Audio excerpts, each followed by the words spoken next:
Good evening, folks. Welcome back to our Hobby Hangout on a Wednesday. How are you doing? I hope everybody is well.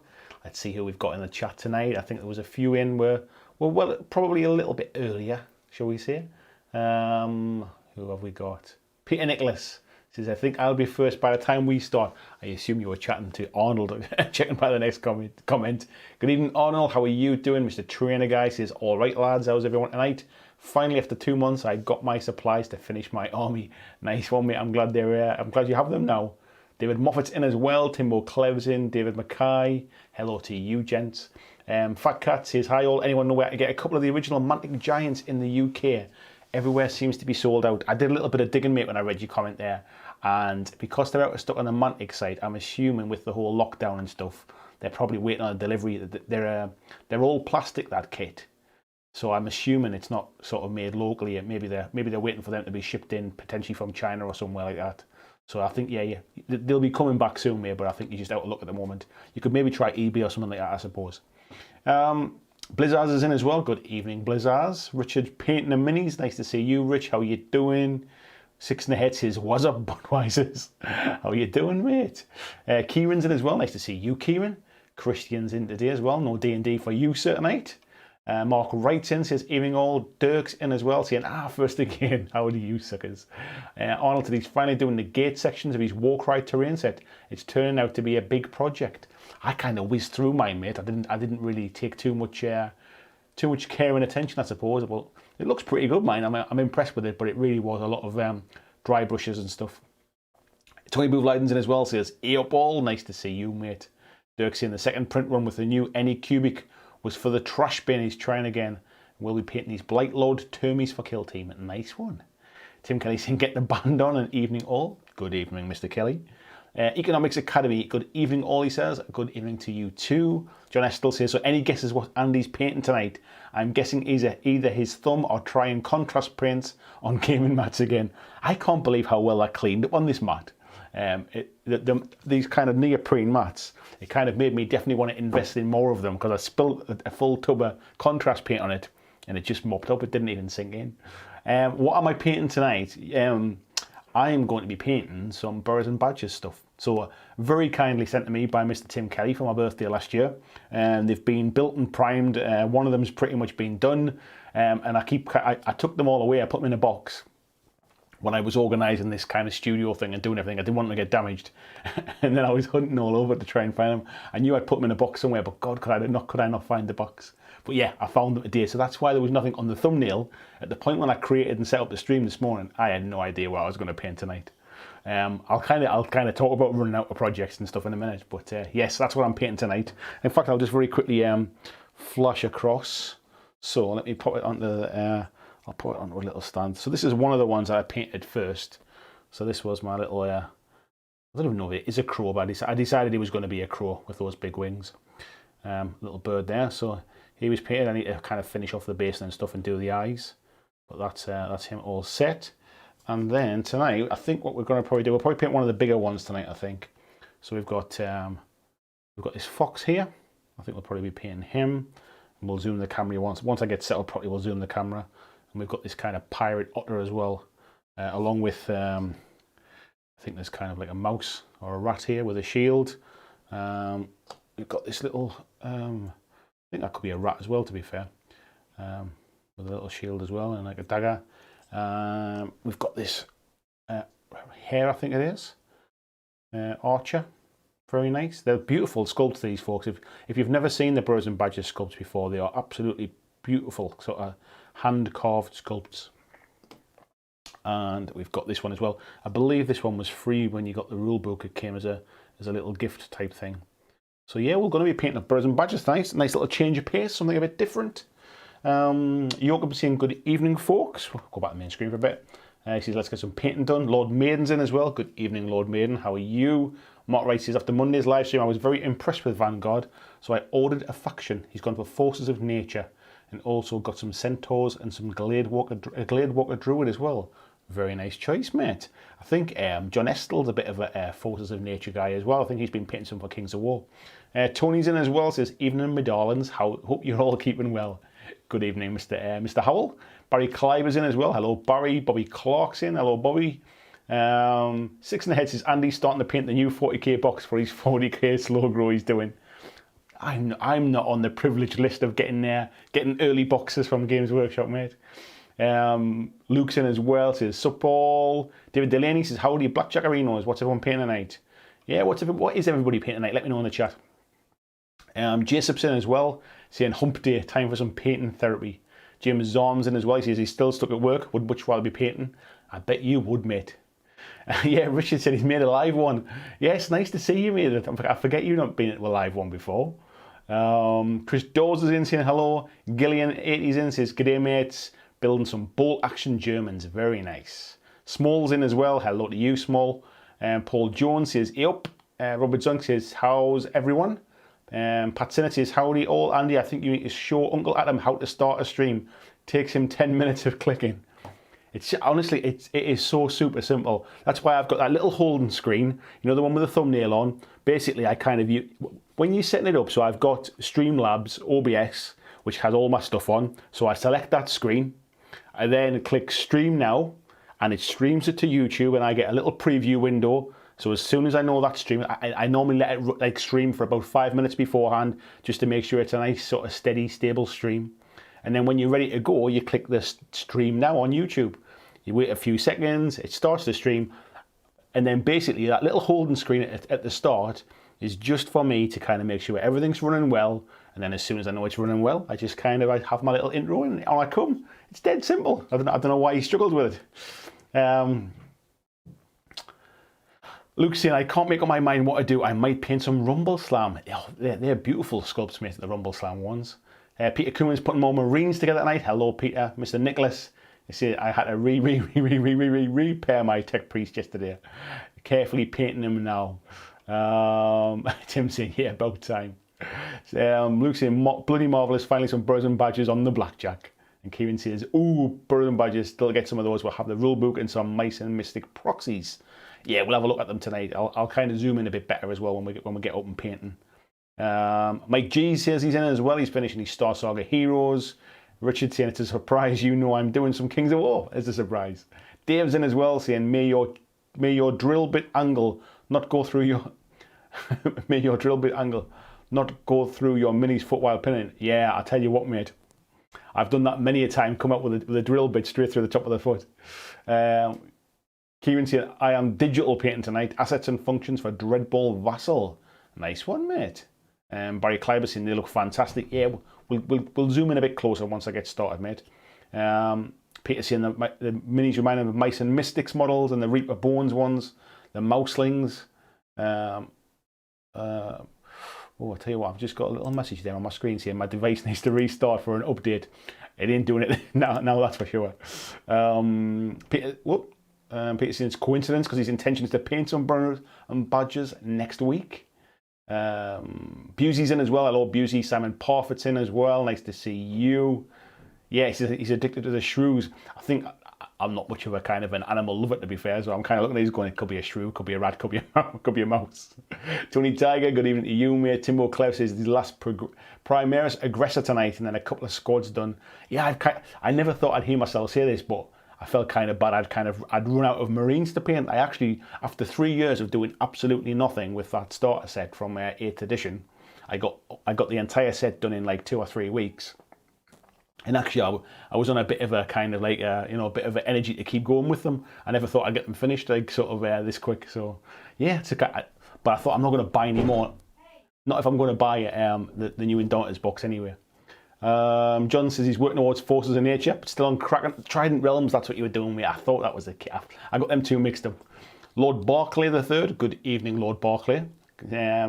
Blizzard says he's painting his Frostfang Carve. Paul Jones is finishing off the cockpit and pilot for his Storm Raven.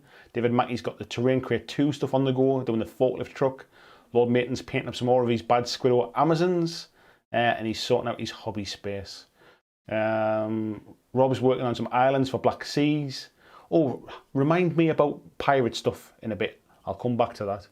Andrew Fairbanks is working from home. At least it isn't in the middle of New Mexico. Bloggy's in as well. Nice to see you, mate. He's going to paint some of his Marcher World Weaver for Warcaster. Krabby's in as well. Good evening, Krabby. Jamie Newton. Nice, mate. He says, nearly forgot. How dare you? Do you not have the reminder set? He's finishing up his Legion Rebels.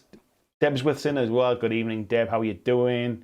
David Delaney's got his local game store's got a reward system. Is doing double rewards this month. He was able to pick up 2 boxes of Grey Knights and pre-order Indomitus. I haven't even ordered mine yet. The pre-orders don't go live till Saturday. Tony's working on his scenic base. That's looking pretty cool, that, mate. I really like that. You'll have to show me how to do it sometime. Yoakum's painting Space Wolves. We've got Cardos Dogforge. Good evening, Cardos. How are you doing? Tim's painting his Conflict 47 Soviets. Gillian says hopefully they release a non-special Indomitus box with appropriate non-FOMO price. To be honest, mate, I'm really impressed with the price. £125 in the UK, I think is fantastic value for what you're getting in that box. If you think that, even if you say the rule book is a standard rule book and it's sort of £35 UK prices, that's 90 quid's worth of models in that box. Like, there is way more than 2 kind of get started or start collecting boxes in there. There is plenty of stuff. I'm actually pretty pleased with that price. Krabby says 100% taking credit for your resurgence in love of Space Marines. Thanks, mate. Standard Tabletop says pirate stuff too soon. Probably Robert saying pirate. Lord Maiden saying something to do with the Dread Sea, perhaps. Yes, it is the Dread Sea. So I was just kind of sitting minding my own business, watching a bit of TV with a wife last night, and somebody tagged me on Twitter. I think it was, the name's going to go out my head now. It was somebody who gets in these live chats as well. Ortega, I think it was. And basically kind of tagged me about this company who do Pirates of the Dread Sea. Ortega, that's it, Lord Maiden. Thank you very much. Yeah, it was. Pirates of the Dread Sea is a new game, which is essentially kind of like a small skirmish game. You're talking 5 to 7 models per side, and it looks pretty cool. I had a quick look over some of the details last night. The gentleman who owns the company got in touch with me. We had a bit of a chat last night, and he's going to send me some stuff out to do a bit of a review and maybe a playthrough for that. So yeah, it's something that's completely new. I'd never heard of it before. The models look fantastic. I was pretty pleased with them. So yeah, it's some new stuff coming, which is nice, because I'll kind of talk about this while I'm painting, so I've got something to ramble about. But I'm in a bit of a lull at the minute, because I think essentially there's a couple of things happening at the minute why it's just pretty quiet. So we'll get onto that anyway.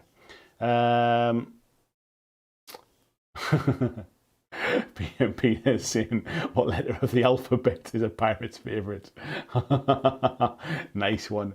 David Delaney says, don't tell GW, but my store is doing pre-orders in store. I think there's a few stores. I think they're doing them as kind of like an interest list, basically.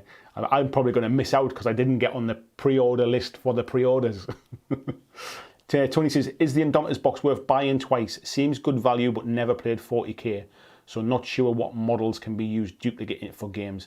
I think that the main ones, mate, that you probably won't want 2 of are kind of like the HQ models. They're pretty much one-offs.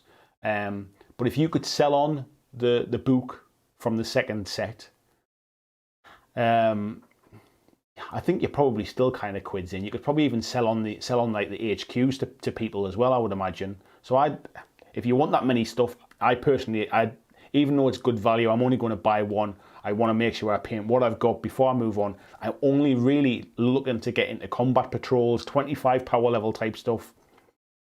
I think there's more than enough in the box for me, along with the Marines I already have. I think that'll kind of see me through quite some time. And I like some of the new Necron stuff that's coming out as well. Things like the Silent King and stuff. So I might pick, if I paint my Necrons up, I might go and sort of add to them, do that kind of stuff. But yeah, I think it's good value if you're going to build a big army, but for me personally, that's not where I'm going.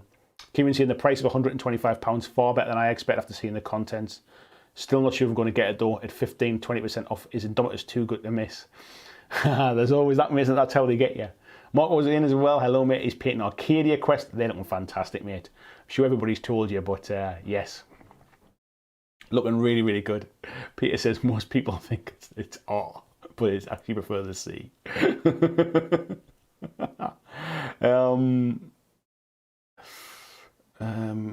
Six in the Head says I could paint Blood Angels, but I feel like just drinking gin. Yeah, I'm actually, for all I've got a 1-on-1 whiskey glasses, mate, I'm actually just drinking Diet Coke, so it's not even whiskey and Coke tonight. Tony said he's building the Battle Systems Fantasy Village terrain tonight. Looking really good. I'm looking forward to seeing that myself, mate. They're going to send me some out of review, so I'm looking forward to getting my hands on it. So let's get started with a bit of painting. So we'll go camera down, and I think I'm actually going to the contrast orange is absolutely very, very good. I used it on my my Infinity Minis, so I'm going to use that. Oh, wrong one. This one. Pomsy's saying you could get with full fat Coke, mate. I don't like the taste of full fat Coke, mate. That's why I drink Diet Coke, or Pepsi Max. But I don't like the taste of full fat Coke. So yeah, where's my brush? The one I'm looking for. There it is. Colton Lane's in as well. Good evening, Colton. Frantic says that's what GW is doing. Makes you feel like you're missing out if you don't even like it. Yeah, exactly. I mean, I assume they're saying it's a kind of like it's a launch box because they've got no intentions of kind of keeping it going. But at that kind of price, I think if they'd even put maybe another 30 quid on it, people would have still bought it. James is saying he's fully expecting Indomitus to be 250 plus in the US, so I was really surprised. Yeah, I think plenty of people have been surprised, mate. Let me just get my my reference pictures up here, so I can kind of get an idea. Because as I said before, I'm not much of an animal person. So, right, let's get myself locked in here, get myself comfy. Barry's saying shake the contrast first, then open. Yeah, to be honest, just trying not to knock it over. Actually, I'll tell you what I'm going to do. I'm going to pop it in one of these trays. So I've got these GW hex tray things. My brother-in-law bought me the kit thing for Christmas, like the hobby box thing. So I'm going to use that to stop it getting knocked over. That would be a start, wouldn't it? Coke Zero is where it's at. Yeah, I don't mind Coke Zero, actually. That's all right. Simon said, I used the Griffhound orange contrast on his Fox. It works well. Yeah, I thought it looked the right kind of colour, mate. I thought it would probably do the job just nicely. So yeah, let's get what paint on there. Let's make a start. For those asking, these are metal miniatures, and I have primed them just with a Vallejo Ghost Grey. So I haven't used the contrast paint stuff. I mean, there's plenty of detail on these, folks. I'll just kind of show you. So contrast paints are going to look rather nice, I think, on the on this kind of this fur. So yeah, we'll crack on with that. Let me just go down to the feet here. I've got to remember not to go all the way to the end of the tail there. I want to leave like a little bit of white fur to the end. So that just gives me a little marker to remember. Where are we at? Jason says, is Mountain Dew banned in the UK? I'm not sure, mate. You can get Mountain Dew, which is like an energy drink in the UK, I think. But I must admit, I've never seen Mountain Dew like in bottles or cans of just normal stuff. I only ever see it when I've been to the States. So I don't know whether it's banned or whether it's just like, maybe it just doesn't get sold in the UK for whatever reason. It's probably a bit like Iron Brew in the US. I don't think you get Iron Brew over there, do you?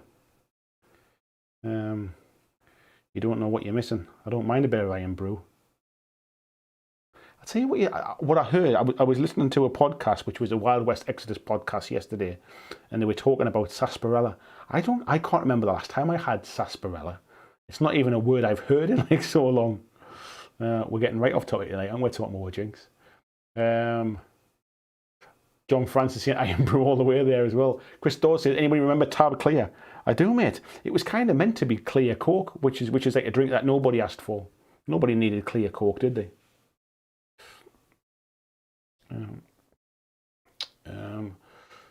Coke Zero Vanilla, Peter's saying. Yeah, I don't mind the vanilla stuff, actually, mate, to be fair. Beauty saying Panda Cola, mate, the original and best. Roller Cola, RC Cola, as the cool kids call it these days. Yeah, if I could only have one, Pepsi Max would be what I would choose. To be fair, I'm a Pepsi Max fan, and I quite like the Pepsi Max with ginger. It's really nice with a glass of whiskey. To be fair, so anyway, Tony saying he's nearly got sucked into the cult of the hype. Had to remind himself he was only interested in some of the Necrons, not the book or anything else. To be honest, mate, I think you'll find that if you could afford the box set, I think, and you didn't mind kind of waiting a little while to sell some bits on, I think you'd potentially make most of your money back selling the book and selling the Marines, mate. Even if you got like 40, 45, 50 quid for the Marines and got maybe say 25, 30 quid for the book, you're getting yourself some cheap Necrons. So I think that's what I'd be tempted to do, mate. Or see if somebody wants to split a box with you or something like that. I'm sure there's plenty of people who'll want the Marine stuff out of there. So that could be a way to get yourself some cheap Necrons, mate, if that's what you want for a bit of painting.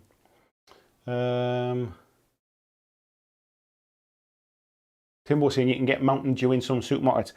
Have a look at it though, mate. I'm pretty sure the Mountain Dew we get over here is classed as an energy drink like Red Bull. I'm pretty sure it's not just a standard like soft drink. I could be wrong though, mate, but sure that's the only thing. Well, certainly supermarkets that I've seen locally, that's what they have. I remember Tab Clear in the UK, mate. Somebody's just saying on the comment there. Do you remember it in the UK? Yeah, I do remember it in the UK. We're going back some time now. I also remember. I'm probably a bit older than some of you folks, but I remember when Coca-Cola did a big kind of campaign, where you could win a yo-yo. There was like a massive big kind of yo-yo thing at the time, and it was like Sprite, Coke, the caffeine-free Coke, which was the gold cans, I think it was. And when you lifted the ring pulse, like some of them you could win a yo-yo, or like a branded yo-yo, and everybody seemed to have them. You used to go to like a roadshow type thing, like and to collect them. It was really, really popular at the time. I remember sort of trying to collect. If you got the gold one, that was bragging rights right there. But that, yeah, as I say, that might just be me showing my age there, folks. So yeah, so this is just the get on the screen. This is just the orange contrast paint. We might as well just cover the ear there as well, actually, and we'll put a bit of wash into the ear to darken down the inside of it. So who else has got a bit of burrs and badges on the go tonight? Anybody else painting summer? I know the Patreons in the Discord group over the last couple of days have been talking about doing a bit of a slow grow with the burrs and badges stuff. So I assume there's a few either picking up some bits or certainly planning to. This is one of those things where I've been meaning to kind of, I kept meaning to go back to do these as a bit of a change of pace, and there just always seems to be something that's kind of squeezed it out a bit. But they're beautiful minis. So they're nice just to paint, even if you don't intend to play the game, which I have to recommend that you do take a look at it. But even if you don't fancy playing the game, it's they're beautiful just to do something a bit different. Like, we don't really paint like animals or anything like that, so it's nice to have a change of pace. Just trying to even up down the side of the nose there, snout, whatever the hell it's called. He says animal lover there. A tiny little bit of fur just under his armpit there, and a bit on the arm here as well. This is the only thing when you're using white base like primer, is if you miss any bits, they show up like a shit on a bed sheet, as they say. Well, that will pretty much do it, I think. Try not to get the contrast paint on the stuff I don't want it on.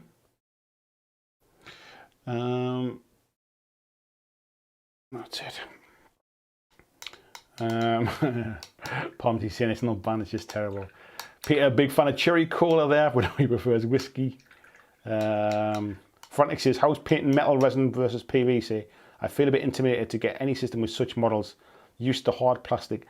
I read somewhere after the primer is done right, everything's the same. That's exactly how I see them, mate. I've never had any problems painting, whether it's metal, resin, or plastic. Once you've got the primer on them, you're painting on top of a primer. You're not painting on metal. You're painting on a primer. So, Jacob said he's never heard of Iron Brew. You have never lived, my friend. Somebody saying sarsaparilla is awful. I remember when I was a kid, we used to get like pop deliveries. You know, like how you get like a milk float would come, right? Or like a milkman delivering milk. We used to get like soft drinks deliveries when I was a kid. And you used to get sarsaparilla then. That's where I remember it from.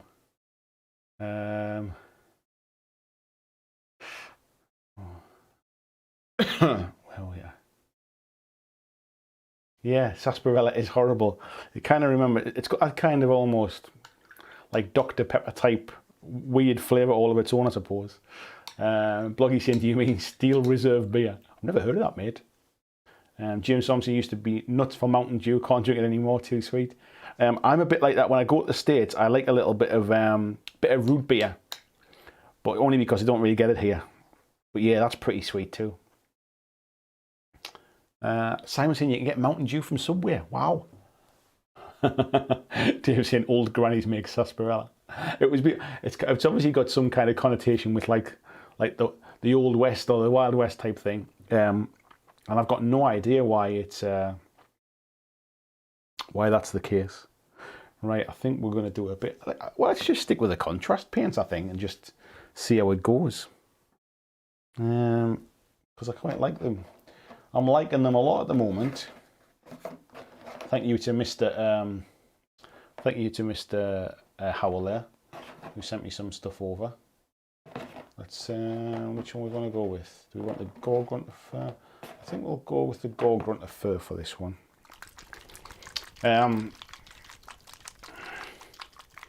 Cherry Coke, he says, avoid dandelion and burdock. Tim says he used to love McDonald's root beer. I really missed it. The UK wasn't ready for it. I didn't realise they ever did it, mate. I didn't realise they ever did root beer.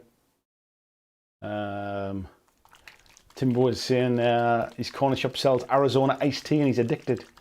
I'm not a big fan of iced tea. I'm not a big fan of like cold coffee either. I like iced coffee. I remember being in Florida on holiday and queuing up in Starbucks for a cup of coffee. Obviously it's Florida, so it's hot. And like basically everybody was just getting like iced coffee and you know what they're called, like frappuccino stuff and that.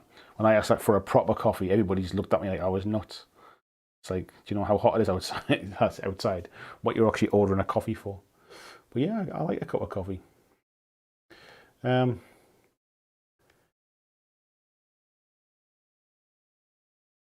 Peter saying, apparently whiskey's not a soft drink, who knew? Tony says, I do love the look of them Bros and Badges merch, just only really play against two friends and neither seem interested. Yeah, I mean, to be fair, mate, that's the same with most games, isn't it? Like, it doesn't matter how nice the minis are. If you want them to play the game with and you're not going to get any games in, I suppose that's the same with any stuff. And to be honest, I've been doing a bit of kind of soul searching, I suppose, since Monday's live stream. And since that vote in the Facebook group. Because, you know, that's what this channel's about. This channel's about those kind of games that maybe don't see the love so much. So yeah. That's why I fully intend to paint and play some games that maybe don't get the airtime that they deserve. It doesn't mean I won't talk about things like 40k or even play 40k, but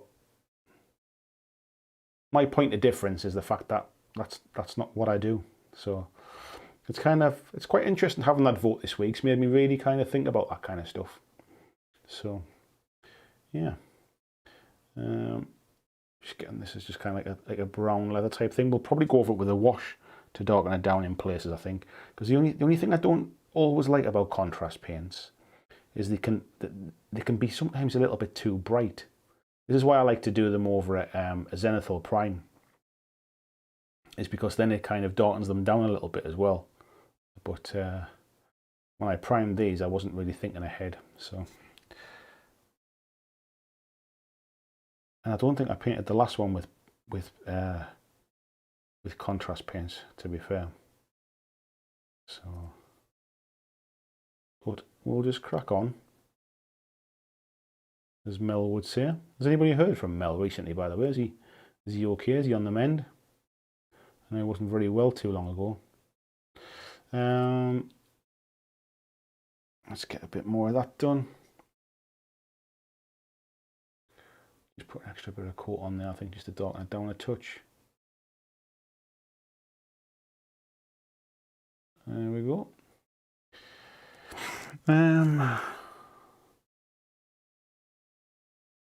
Right, how am I going to do his arms? Does he look like he's got gloves on? He does look like he's got gloves on. Looks like he's got some kind of armor on. So I think we'll leave that for a second, and we'll do that. We'll do his gloves a bit darker, I think. Let's just put a little bit on his nose there, just to darken that down for later. We'll probably go over that with something a bit darker. So that is where I go quiet, where I'm concentrating. The brush is probably too big for what I'm trying to do here, but I'm too lazy to just clean it and change it over. Cool. All right. Somebody's saying about 7-Up with cucumber. Yeah, I've heard quite a lot of drinks with cucumber. Certainly Hendrick's gin and cucumber, I've heard quite a lot of. Jason's saying you can find sarsaparilla soda in the US. I think mostly mid-South USA and the occasional Cracker Barrel. Cracker Barrel does not sound very appetizing, mate. Full Mood Central's in as well. Nice to see you, fella. How you doing? What you up to? What you painting? John Estel saying, I remember them yo-yos. I had quite a few. So did I, mate. Standard Tabletop says, remember the 7-Up character? Yes, he was actually originally called Fido Dido, and then Cool Spot came a bit later, Palmsy, but then I'm older than you, mate. Yeah, Fido Dido was the original one. What a stupid name that was. Right, where's the grey that I want to use? We'll use not that one, not that one.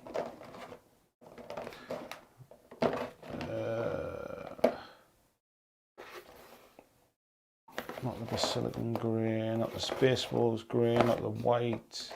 Let's go with the contrast Griff Charger grey. We're going to use this for metallics. And this is the stuff that I was using on the Wild West Exodus minis. And I think it looks really nice to go down as a base colour before you then kind of dry brush a bit of silver over the top. Yeah, Kieran saying he remembers the 80s, the yo-yos as well.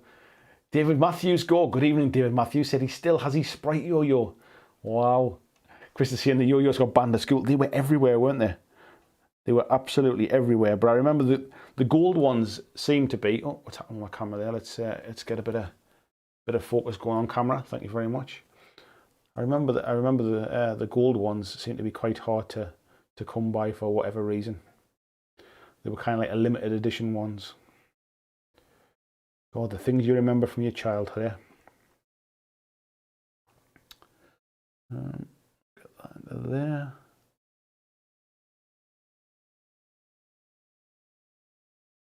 I have to keep remembering to look on the screen as well. It's I've kind of settled on a way to paint now when I'm painting on stream. I've just kind of got my elbows locked on the table. Actually, if I go, you can kind of see I've just got my elbows locked on the table, and it's much closer to my face now. But then by having the camera at the right angle, it kind of it locks it in. So rather, I used to paint like that on the table, but it's too far away from my old eyes. So yeah, I feel like I've kind of found my comfy spot now on how to paint on stream and not get too tired in the hands and stuff. Because if I was painting like normally, if I'm painting just for myself without anybody watching, mate, it sounded like I did something kind of secret there. It's just. This is kind of how I'd sit. I'd sit with my elbows kind of locked in to steady myself, put my hands together to lock my hands in, and then just and then paint. So really, that was how I needed to get it for to do it on stream, really. And it's took me a few weeks or maybe even a few months really, just to kind of dial in where the camera needs to be, get the lighting right so it's not too dark when I'm painting. Because what tends to happen is I need plenty of light to be able to paint, but then it seems to wash out the miniature and it looks weird on screen, which gave like some weird colours and stuff like that. So I feel like I've kind of got there now. Hope you folks kind of think it looks all right, like from a setup point of view. So there's a bit of metallic stuff. I'll tell you what, you can whiz through these minis, can't you, with contrasts. Andrew Fairbanks is saying, Joel, have Dr. Pepper in the UK? We do, mate, yeah. Andrew saying, Mountain Dew was originally designed as a mixer for whiskey. Was it really, mate? I never knew that. Mark Corley, good evening, sir. He says, fish and chips washed down with a can of dandelion and burdock is the best. Tell me I'm wrong.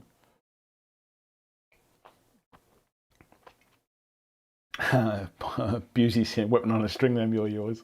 Fat Cat says, I feel so old. I remember that yo-yo craze. You don't feel old, mate. You're just amongst people of a similar age. That's what it is. Lord Maiden says, I would paint some, but all mine are base painted, and I'm happy with them. And yes, we still have Dr. Pepper. Krabby says, do me a favour. You're on my living room TV, so can you justify the Indominate box to my missus, please? Yes, Mrs. Krabby, it is fantastic value. I'm sure you're listening intently. You're probably even giggling now or laughing, saying, what's the stupid bald northerner on about? It really is good value. It's one of those things where even if you only wanted half of it, you'd make back more than half your money just from selling the other bits off. And if you end up buying those bits and pieces down the line anywhere, it would cost you more. And then bearing in mind, most stores will be 10 to 20% off in advance of that. That 125 quid gets even better value. There you are, Krabby, mate. Have I managed to do a good enough sales job for you, mate? You can put a check in the post, mate. Scott says, it's nice change painting them for the mundane miniatures. Yeah, it's just, hello, Scott, by the way, mate. It's just nice to paint something a bit different, mate, isn't it? A bit of different, just something a bit different to look at, to be honest. Because you do get a bit sort of bogged down with elves and dwarfs and goblins and the usual stuff. It's nice to paint something a wee bit different. I'll tell you what, let's have them a bit of, I don't know whether orc flesh might be a bit too bright. Let's go with the contrast Militarum Green, and we'll give him a bit of a green cloak. It reminds me of the fox off Robin Hood, you know, the Disney cartoon, the kids one. Fat Cat says one of the kids at his primary school had the golden one. Yeah, I think I had one actually, but it took me a long time to get one, I think. Tim says, not painting these spurs and badges tonight, but huge Russian bear infantry is close. Is the Russian bear is in Conflict 47, mate, isn't it? Peter Nicholas says, yo-yos, I remember Space Hoppers. Don't tell me lies, mate. You had one of those metal hoops with a stick on the top, didn't you? That's what you had, mate. Blizzard says he's thinking about some birds and badges himself. No idea what to get as I don't even have the book. To be honest, mate, you can pretty much play whatever you want. So just buy the models that you like the look of. Don't even worry about trying to create like specific warband stuff. You can essentially just play any minis together. It's not like there's factions as such. I mean, there are some stuff you can do, but essentially you just put them together however you want. Like as a group rather. I also should just say as well is that these come single piece, these metals as well. They're not. You don't have to build them or anything like that. The only thing I had to do was kind of put them on a base really. I like these lipped bases as well that come with them. So yeah, they really are nice sculpts. And like I said before, it's just nice to do something a bit different. You kind of get like, even though there's some sort of beautiful minis out there in the world, you can kind of just move between sci-fi games with essentially different versions of similar type stuff, or you can move between different kind of fantasy races. It's nice to do some kind of anthropomorphic animals now and again. There's not many games out there where you get to do kind of animal stuff, and also because it's like wildlife, they just have some really nice sort of colours. Like even those kind of like the little crow thing just doing, I haven't finished it yet, but just those kind of, just doing those like blue feathers on the wings. Like I'm going to basically just pull a, like a really light dry brush blue over the tips of those feathers. It'll just pop lovely. It'll just look really nice. Just get that bit of green there around the collar.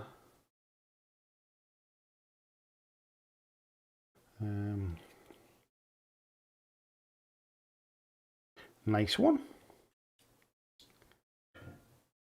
That's nearly, that'll do for now. We might go back and kind of highlight some bits and pieces later, but that's not too bad so far.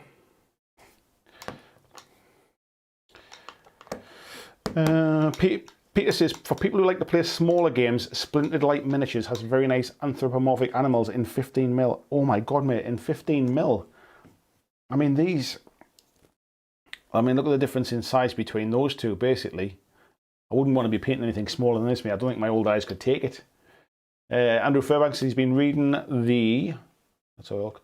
The Redwall series. Let's just jump off my screen there.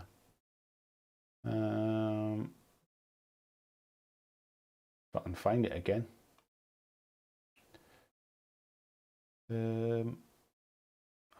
Where the hell was that?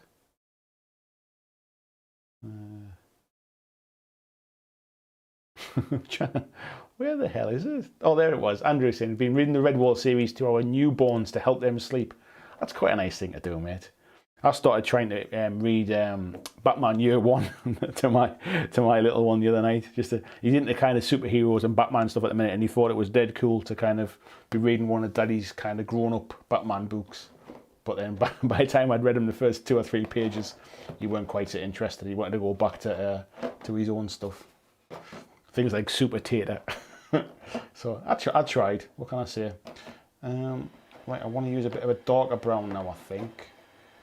I forget what it's called now. Wildwood, that's the one. Contrast Wildwood. Yoakum says he's about to order some Burrows and Badges miniatures. Are they only sold by Allsworn? I think so, pretty much, mate, to be fair. I'm not sure if anybody has them in stock and things, but certainly I think that's the best place to get them from, mate. They're a really small company. I mean, there's literally like 2 people. I think they're husband and wife. I apologise if they're not. There's like 2 people working that business. And as far as kind of like small independent companies go, they're a perfect example of exactly what that's like. So by all means, kind of support them directly if you can, and then the money goes in their pockets. We were talking today about kind of in the Patreon group about like supporting your friendly local gaming stores versus buying direct from GW and that kind of stuff.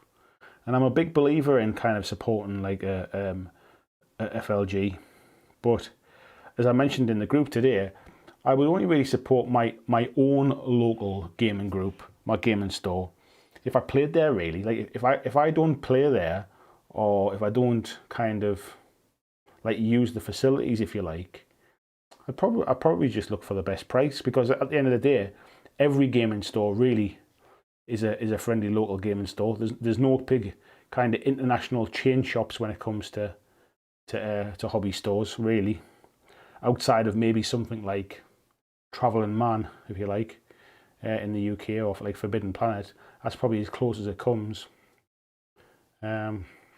Certainly in my neck of the woods anyway. So yeah, so even when you're buying online, don't forget those smaller companies are still friendly local gaming stores. They might not be local to you, but they're still a small business, probably owned by 1 or 2 people, still just trying to kind of to make a living doing something they love. So just remember that as well. So don't feel bad about kind of shopping about online. If you use your GW store and you play your games there or whatever, or you use your local gaming store and you play there and stuff, like by all means support them, because when they're gone you'll miss them. But if you don't play at a gaming store or anything like that, anywhere you buy from is still a local gaming store to somebody. So yeah, support them. I just personally don't see the point from buying direct from Games Workshop when they're going to get their money anyway. We need to support retailers, because if we don't support the retailers themselves, those stores won't survive. So I think it's probably less about support. Like, it's maybe not even as direct to support your local gaming store. It's more about support the retailers. Do you know what I mean? Right, it's got some nice gloves on there. I've got no idea what colour the feet would be on a fox. There's a phrase I never thought I'd hear myself say today. Let's see if I can find a picture of one that somebody's done. I don't know what colour feet a fox would have. I'm just kind of trying to find one now.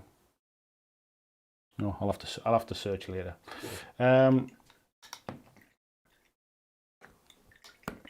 Scott Longwood said he's watching it from work tonight.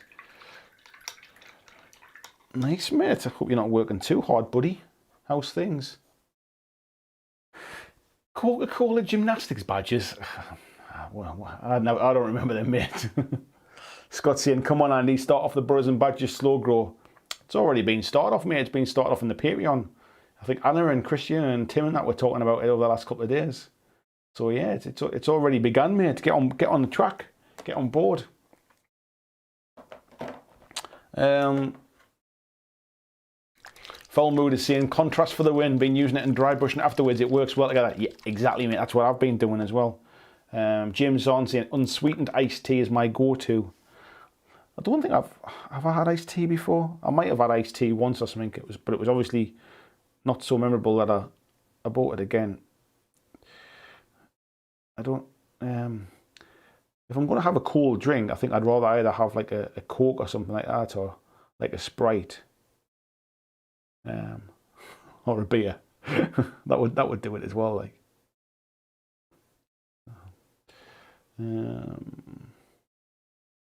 Help me out, folks. What colour feet is a fox got? They're obviously not white. Are they kind of like a skin colour, like a flesh colour?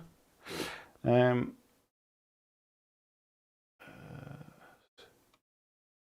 are we up to here? Peter saying he loves iced coffee. Drinking one right now. Must definitely be a stateside thing, mate. That. Robert Zung says, was that Schofferhofer Weizen grapefruit beer? Wow. I think I'll just stick with my call, mate. Barry says root beer floats are a nice treat. Scoop of vanilla. We used to get like cream soda floats. I remember, mate, when I was a kid. You call it a black cow. Reference to Steely Dan song. Winter XL says, what is that? Yeah, Brothers and Badges, mate. That's exactly what it is. Sorry, buddy. I'm just catching up with your comment there. That's exactly what it is. Now, what I'm going to do is I'm going to paint.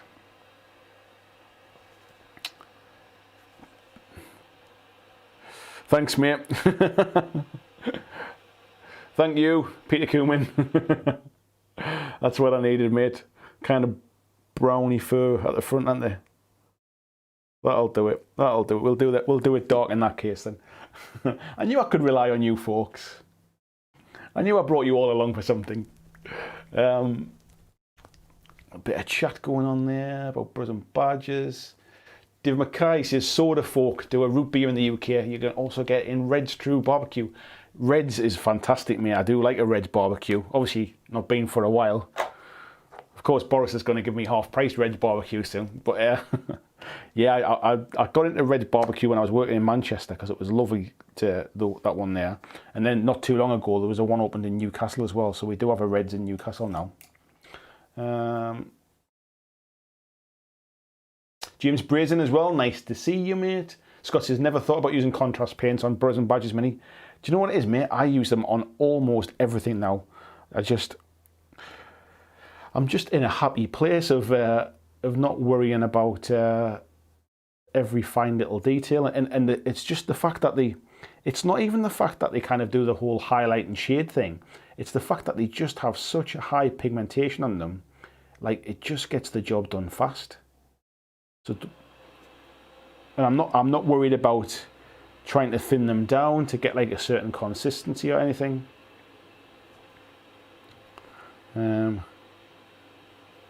It's just yeah, works really well.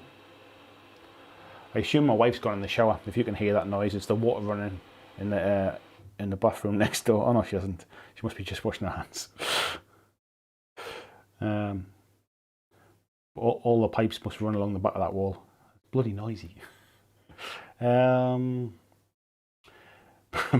Beauty, double popped lung. What the hell's that about, mate?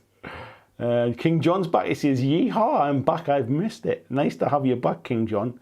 Thank you for your comment as well on the Vanguard video. Because I get quite a few comments and stuff, I've started to try and kind of dedicate a certain amount of time each week to going in and kind of replying them. So if I haven't replied to your comment on a video, I will get to it.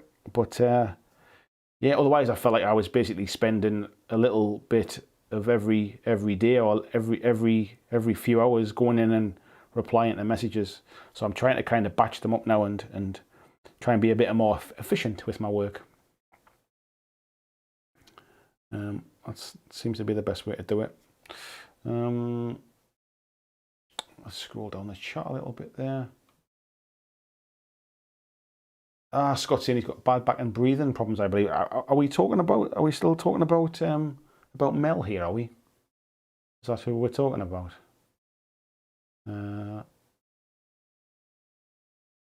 Peter saying, "Welcome back, Your Majesty."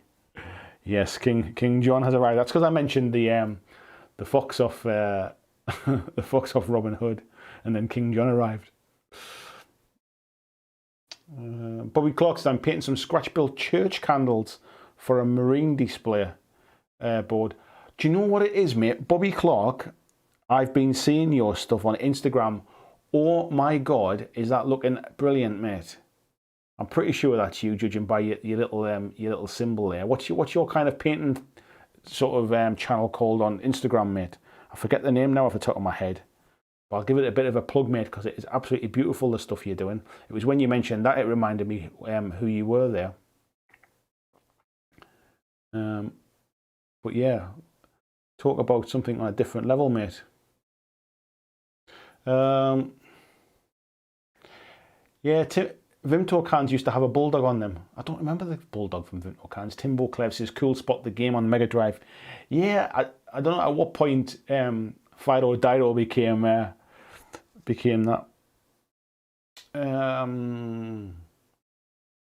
Found said, yeah, Six in the Head saying, "I remember Fido Dido was on clothes and all sorts." Yeah, it was kind of just like, it was the cool thing for a while back in the 80s, off of the 80s as they say.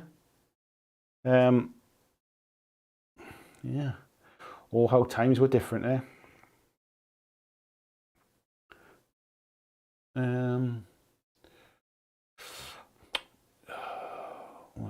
Phil Mood's finishing up a Gold Grunter today. A nice one, mate. Richard says, "Burr and Badger's slow grow sounds amazing, but I can't be trusted with slow growers."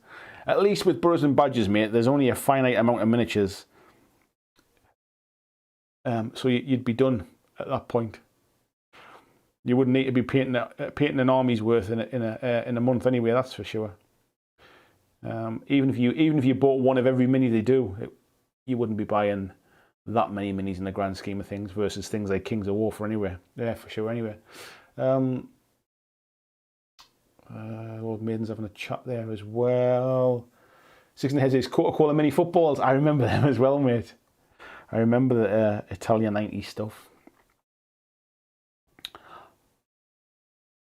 Yeah, Mexico 86. I remember as well. There was like the little mascot for Mexico 86 was called PK, and I remember seeing him on like loads of stuff as well. Ortega, there he is. Nice to see you, mate. It says, "Con State tonight. Good to see some Burrs and Badges on the painting table." Hello, mate.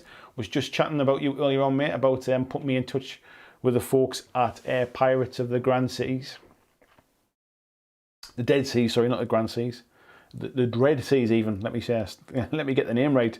Might as well at least get the name right if I'm going to talk about them. So yeah, thanks for the heads up on that one, mate.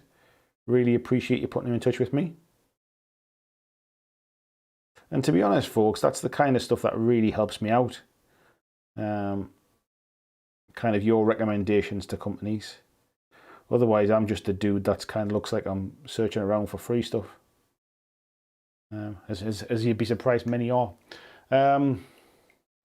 Winter says that's the power triangle. The power triangle. Oh, yeah, the prayer pose of the painter. Yes, that locked in. Am I that far behind in the chat? Wow, I must be.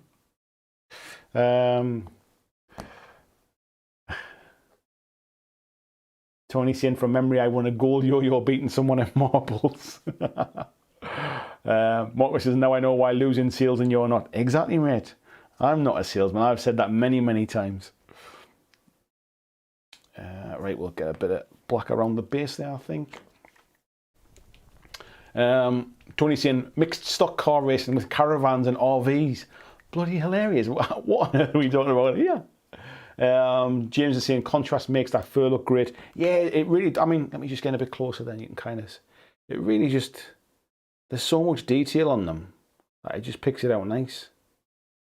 So, and I'll probably kind of do a bit of dry brush and maybe a bit of washing and stuff to maybe darken down the bottom and dry brush the tops and stuff. So we'll get a bit of depth to it. Palmsy saying, reminds me of Basil Brush, boom, boom. Lord Maiden saying, that's how I say Birds and Badgers. It's Disney's Robin Hood as Mordheim. And you know what it is, mate? That's a really good, it's a really good likeness, that, mate. Yeah. Like a more violent wind in the willows. Let's just get into this.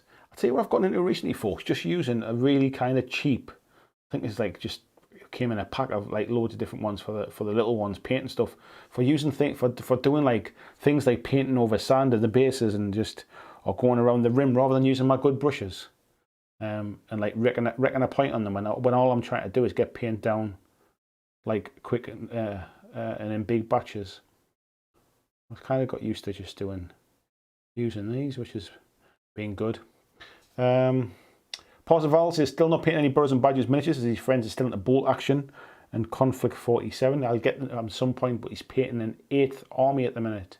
Painting 8 armies. You mean 8th edition army, mate? Do you mean the 8th army that you're painting? What game is it for? I assume you mean an 8th edition one, mate. Or when you're saying 8th, this is 8th army for bolt action you might be talking about. Sorry, I might have misunderstood the comment there. James is, whoops, let's just jump there quick. That was that James Bray. It keeps saying that I don't have any chat at the bottom, and then all of a sudden it'll fly up the screen.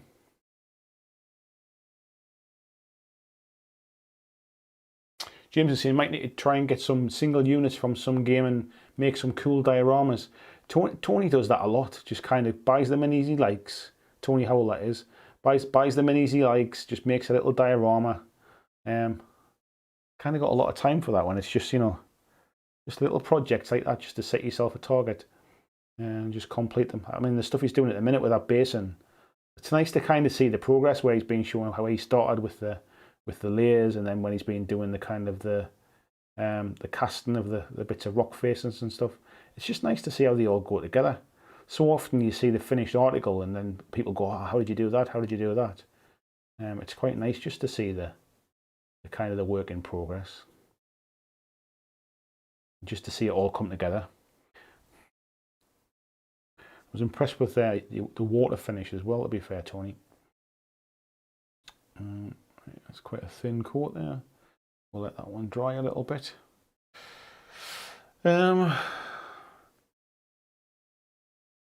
Tiberius, nice to see you, mate. How you doing?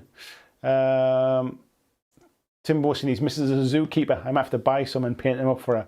That'll be a nice prezi, mate. Peter Mack's in. Good evening, Peter Mack. Tiberius says a zookeeper is my ideal woman. Hey, oh, watch out, Timbo. Winters XL says Oathsworn has a mini bundle thing where you can get the Birds and Badgers rulebook, a mini in a special scenario. Ah, nice, mate. Corvus Games Terrain's in as well. Nice to see you, sir. Flying Mammal, good evening, Flying Mammal. How are you doing, Ruth? Says, my bat army is still waiting. One I have slightly converted to Batfink. Frustratingly, shielding happened, so I haven't been able to go outside to prime them. Yeah, how are you doing at the minute with all that kind of stuff? Are you starting to get out a little bit more now? Palmsy's saying, you're going to do another Fighting Fantasy stream. Please do, that was fun. Yeah, I think I'll do one, mate. Maybe later this month we might do one. Always gives me an excuse to have it, to do that. Not that I need an excuse, but you know what I mean. Right, let's get the Agrax and we'll do a bit of darting down that. Lord Maiden says they are husband and wife and they make the miniatures, I believe. Yeah, that's what I thought, mate. Morning, VJ. How you doing, mate? Corvus is saying that they're beautiful sculpts. They are, mate. VJ saying Sylvanian families again. Sylvanian families. I always remember the advert from being a kid. Peter says, anybody heard of Albedo Combat Patrol? Basically, Burrows and Badgers theme, but with modern weapons. Sally Fall sell them. No, I've not heard of it, mate. Philip Toller saying, good evening, mate. He says, it's okay, I'm here now. Right, mate, we can get started now. I've just been sitting here waiting for you, mate.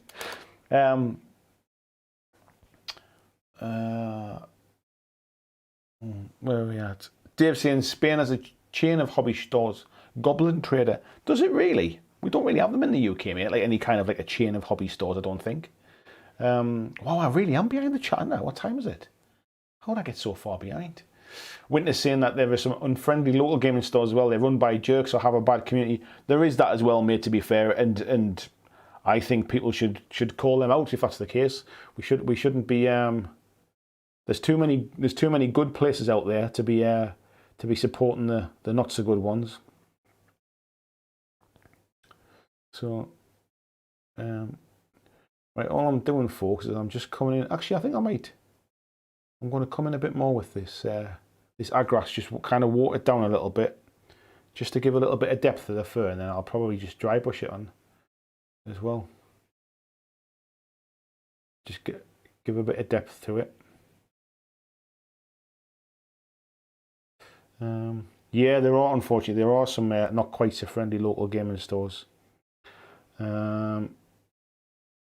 Thankfully, they're few and far in between. As the vast majority of them, I think what tends to happen is sometimes you get somebody who opens a gaming store because it's like they think, oh, I'll get cheap minis, I think, and sometimes they're not run like a business. Unfortunately, they're run like a hobby. And when I say a hobby store, they ran like a hobby. So what happens is customer service goes out the window and it ends up just being a place for some guy to play with his mates kind of thing. Thankfully, that's not always the case, and there are some bloody good ones out there. So yeah, shout them out, folks. If you've got a gaming store you recommend, no matter what country you're in, give them a shout. And if folks are looking for somewhere to shop and spend their money, they know who the good ones are.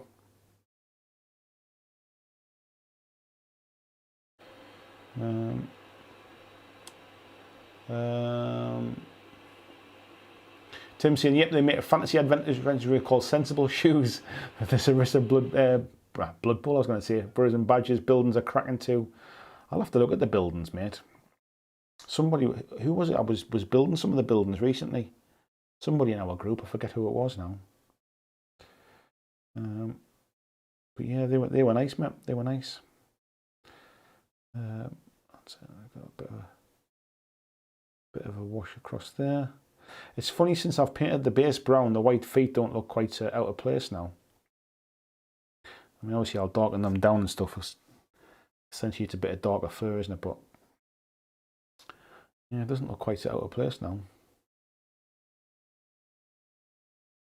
It also just kind of giving it a bit of a wash over as well. Just kind of picks out because it's hard to get the joins right when you're using contrast paints. That's what I find, is that actually when you try and join them, like the two colours together, like here where I've got like the orange and the brown, the orange and the green rather, sometimes it's quite hard to kind of get the join between them, but a very light kind of wash of Agrax just seems to pull them together a little bit. That's coming together. I think we'll use a bit of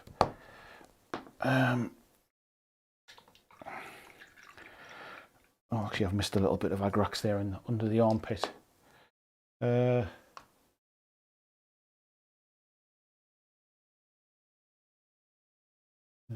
VGC's friendly little gaming store is Warhammer. Have to say, I don't really feel the need to buy there. It's a company shop, and I'm doing. Yeah, I mean, some people like actually gaming in Games Workshop stores though, because they know like that's where the. I know Krabby said that was where he was playing 40k and stuff. I know there's a few others basically getting. And then actually, I don't mind giving them my money when you're supporting like that store manager who's running a good store. Like I don't mind supporting them that way, but I wouldn't just shop blindly in a GW shop when I can get the same stuff cheaper elsewhere. Six in the Head says Macam Miniatures is a good one in Newcastle. Macam Miniatures, never heard of it, mate. There seems to be a bit of a white feet, fox feet are white, on fox feet are little white, black feet, white feet, black feet. VJ says when in doubt, purple always works. This depends on the subspecies. Yeah, I think I'm going to just leave them white, otherwise I think they'll end up blending into the ground really. So, more pictures.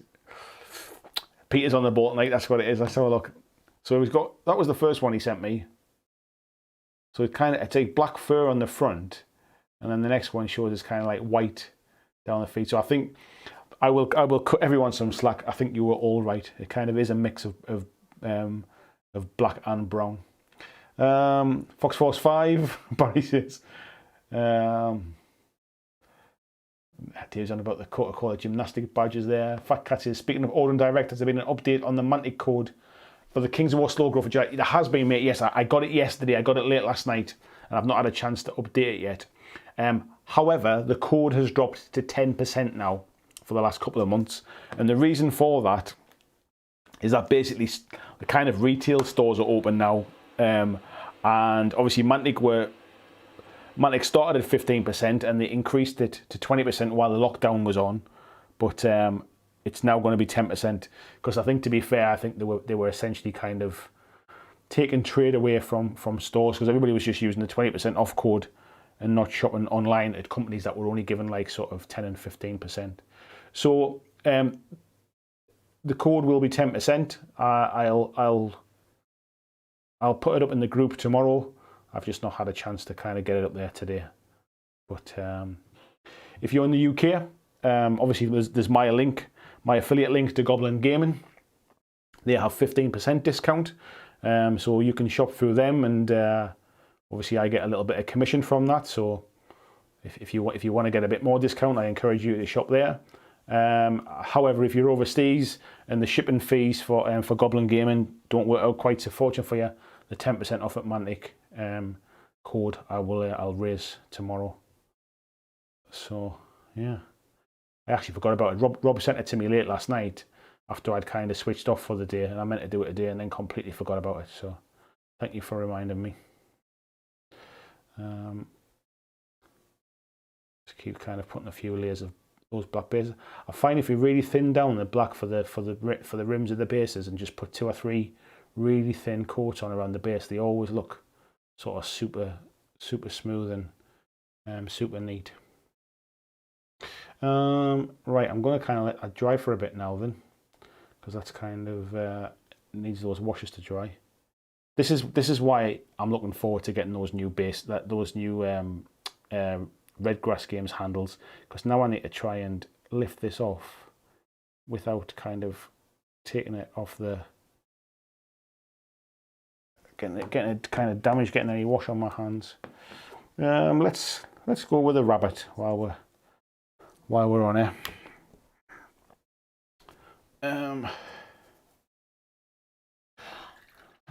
Philip says, I would love to get involved in that, but they have nobody to play against, and I'm not going to get a game I can't play. Yeah, that's fair enough, mate. I completely understand that. That's not me running that one, to be fair, mate. It's the folks in the chat really. So they're running that themselves. Where have we got? Peter saying fox feet are black like they're wearing socks. Socks on fox. Simon saying normally black feet on a fox.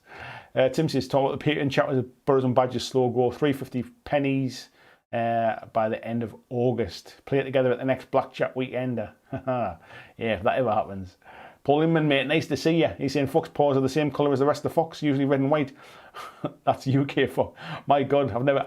Talk about... I thought the vote thing on Monday was controversial. Apparently Fox feeds are more controversial than that. But he says he gave up on soft drinks about 10 years ago. 1 cup of coffee in the morning, then water or unsweetened tea. Nice, mate. Very healthy. Tony says foxes are canid, so their paws have fur. They can darken or lighten, even have one-off colours. Wow. Bloggy's saying, how about Bloodfield's slow grow, buddy? No greater slow grow than that. Print, clean, assemble, cure, paint. Yeah,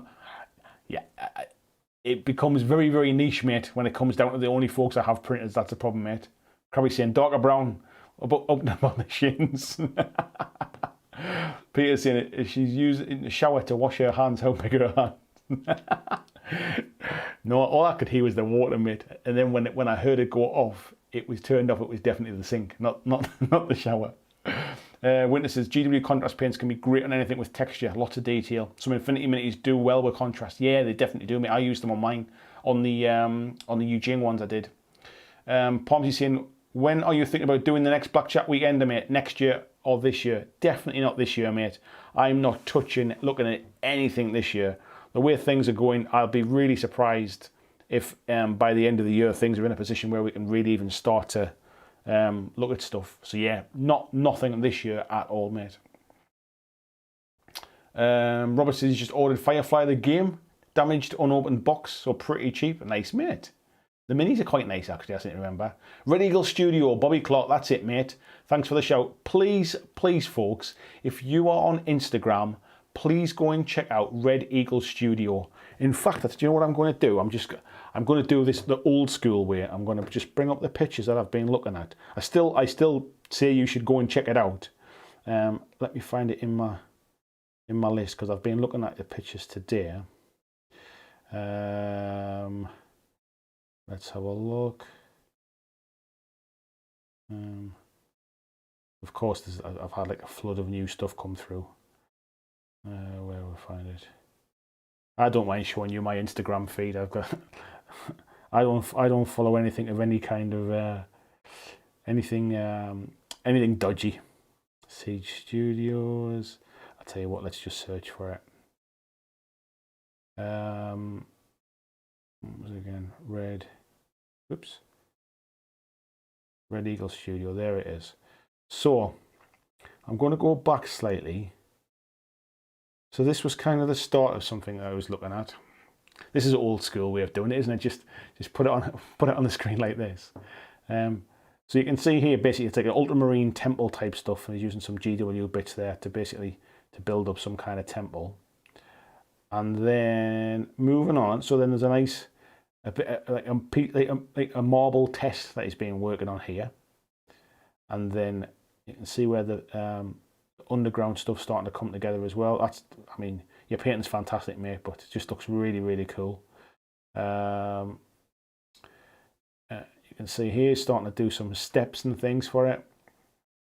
Looks absolutely awesome. Look at those bases, man. You've got the patience of a saint. Obviously the miniatures are absolutely beautiful as well. I love those like the kind of the smoke with flame things on the interceptors as well. They look really nice, mate. Super good. And then he's obviously got this this marble floor in here with all these tiles and stuff. Honestly, I can't say speak highly enough about this kind of stuff, mate. Also had this kind of couple of pictures of how he did those marble bases. I was looking at today while I was standing in the queue to pick up my little one from nursery. I was really impressed, mate, with just how you did it. Stretch out a baby wipe. It's little tips like that, mate, that people just, it ends up looking like that. It's fantastic. But yeah, like obviously you can see it's starting to come together with it's kind of like the red carpet down the middle and stuff. It is looking awesome, mate. Please, folks, go and check out Red Eagle Studio. It doesn't need me to tell you. It's got 8,600 followers there. But yeah, go and check them out. Absolutely awesome stuff. And some of the painting and things, man. Let me just find some finished stuff as well. Just to here we go. Just the quality, man. It's on a different level. I love seeing really good painters because I don't have the time or patience or skills to get to that point. Yeah, check it out, folks. Check it out.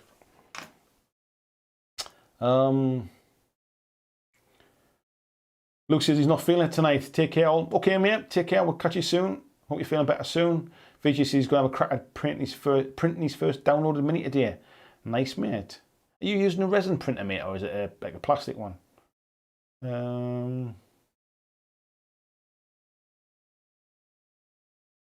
are we at? You love it when I say where are we at. I'm just going to dive in here. Winter saying cheap brushes for the win when it comes to base coat and most things. Save the fancy brushes for careful detail work. Yes, mate. Yes, indeed. Right, what kind of colour am I going to get this?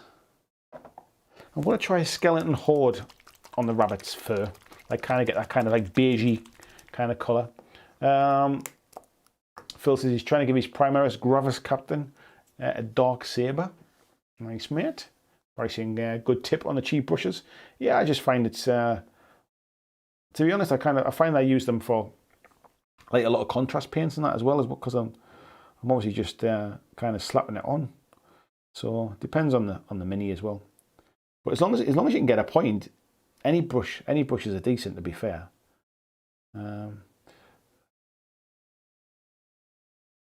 So we'll do this kind of dirty brown colour, I think, for this. Whether it's a rabbit or a hare, whatever. I think it's a hare when they've got really long ears, isn't it? Where are we up to? Felmood Channel says, don't ever throw out an old brush. They're excellent for different techniques. Yeah, until they get to, like that one used to be, whoops, that one used to be my wash brush. And it's got like a flat end on it now, mate. It's like, it's just absolutely butchered. I use that for pushing glue around and stuff now when I'm gluing bases. Winter says, not sure contrast paints gives the best coverage for base rims. No, mate, that wasn't contrast paints. That was just normal black. What's it called? Abaddon black. So yeah, I wasn't using contrast paints for that, mate. Because you're right, it doesn't give the best coat. Let's get there. The cheek there a little bit as well. Under the ear. Yeah, these definitely work. These contrast paints definitely work well on these minis. There's just, because of the fur and stuff, there's so much kind of detail on them, and it's deep enough to kind of take that detail on them. Robert's saying, yeah, the fighting fantasy thing was fun. Yeah, it's a nice change, isn't it? It's a nice to mix those kind of things up a little bit. Simon says he's painted his warrior from Burton Badger, Captain Bucky O'Hare. Great cartoon from back in the day. I remember that, mate. I don't remember much about it, but I do remember it. I remember the name, certainly.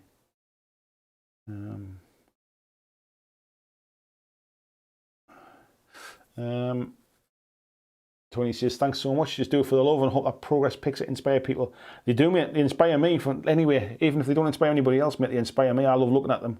Because that's not my forte, mate, that kind of like diorama, terrain building stuff. But watching how you do it kind of inspires me to kind of give it a go myself at some point. So yeah, that's what I was kind of talking about as well, talking about painting stuff and that. I didn't know what I was going to paint tonight, because honestly, I said I'm running out of things to paint, which is, it's not technically true. I mean, I have got stuff I can paint. I'm running out of stuff that I either want to paint or that I need to paint, and that's the thing. And at the minute, this is what I was talking about before. At the minute, there's not a lot happening in the tabletop world for a couple of reasons. One is obviously COVID-19. Companies have been shut. People have been furloughed. Stuff from China's not getting brought in. All that kind of stuff. So that's one reason. The other reason is, when you're up against 9th edition from Games Workshop with 40k, anybody trying to launch something new at the minute kind of just get lost in the noise. So everybody's kind of hanging out, waiting, and sort of leaving a bit of breathing space before they start talking about their new stuff. I know Mantic's got some stuff coming up in the future, but obviously they're on hold at the minute. Not because of the 40k stuff, I doubt, but they were telling me about something and then they've pushed it back. So I assume there's a reason why it's not ready to go straight away.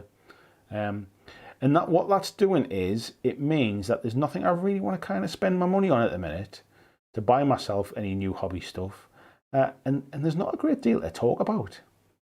So it's kind of it feels a bit flat at the minute. Now, that might just be me, but that's kind of how it feels a bit at the moment. Flame Mammal says, brilliant, Simon Poppy. Can we see the pics? Love it. Want animals of Farthing Wood Army. Nice. James Brace says, when I made an error and just dry brush with Stormhost Silver, which is not a dry paint, instead of Necron Compound, now my Necrons are pretty bling. Just go over the top of it, mate. Just go top. Jason says he's got 2 shops in his town. They're both magic clubs. Only well-rounded shop is about a 40-minute drive. Yeah, that's my point, mate, kind of thing. If you're, like, if you don't use that store or whatever, or you don't find it a friendly place to go, don't support it. So, like I said before, any online store is a local gaming store to somebody. So, right, what colours am I going to paint this rabbit's kind of cloak? Do we go? Let's go with a red. Why the hell not? Let's get a bit of brightness into it. I like the Blood Angels red.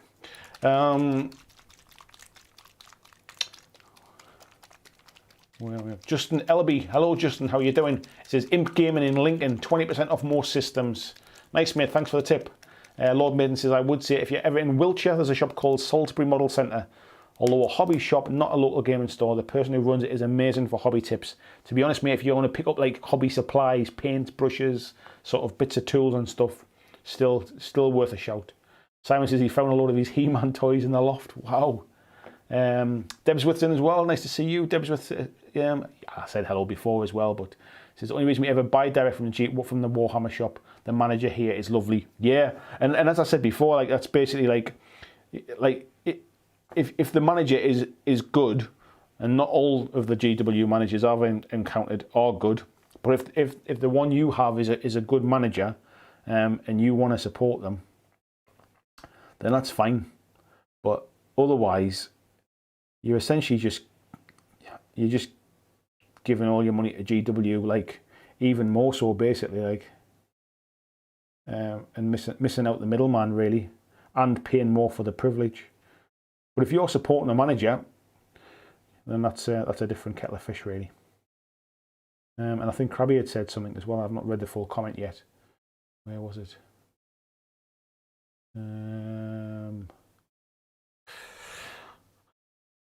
Where was it again? I'll come to it. Tony Booth Leiden says can't speak high enough about his local game store. Latest Games in Leeds. Yeah, it's a place I'd like to check out, mate. I keep seeing them. I think I follow them on like Twitter and Facebook and stuff. Always looks like a nice friendly store, mate. I know you speak really highly of them. It says owner's even been kind enough to hand deliver stuff whilst the wife and I have been shielding. That's amazing, mate. You know you're going to a winner then. That's the kind of stuff where you do want to spend your money there. You want to support those businesses. Definitely. The problem I have is my local store has limited products that they sell, and if you're not really into the main GW stuff, they don't do a lot else, and they don't have a web store. They don't do any online sales. Doesn't do any kind of delivery stuff. So. And I don't really game there, so by the time I pay, there's basically a toll road, like a tunnel, that I have to pay through to go there. So by the time I pay to go through there as well, and pay the higher prices, because I think they only do 10% discount, it doesn't make sense.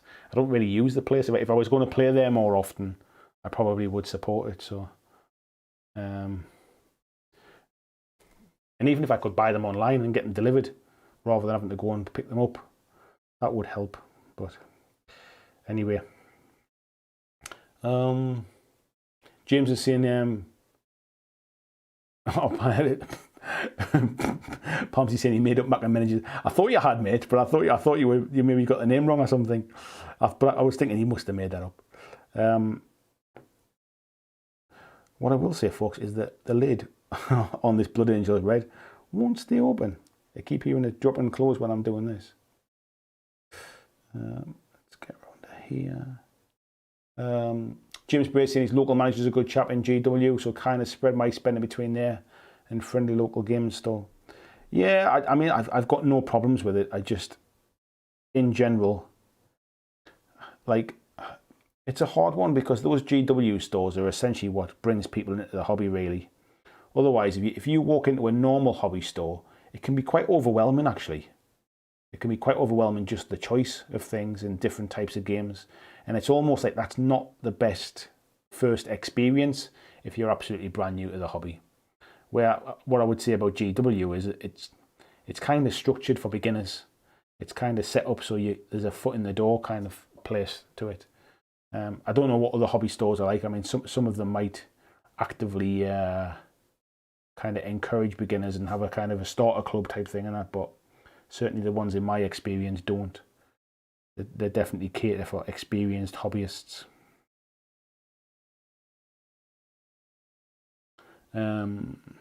Yeah. That's that one. Right, I think I'm going to let that one dry a bit and I'll go back to my fox and see if we can get that one finished.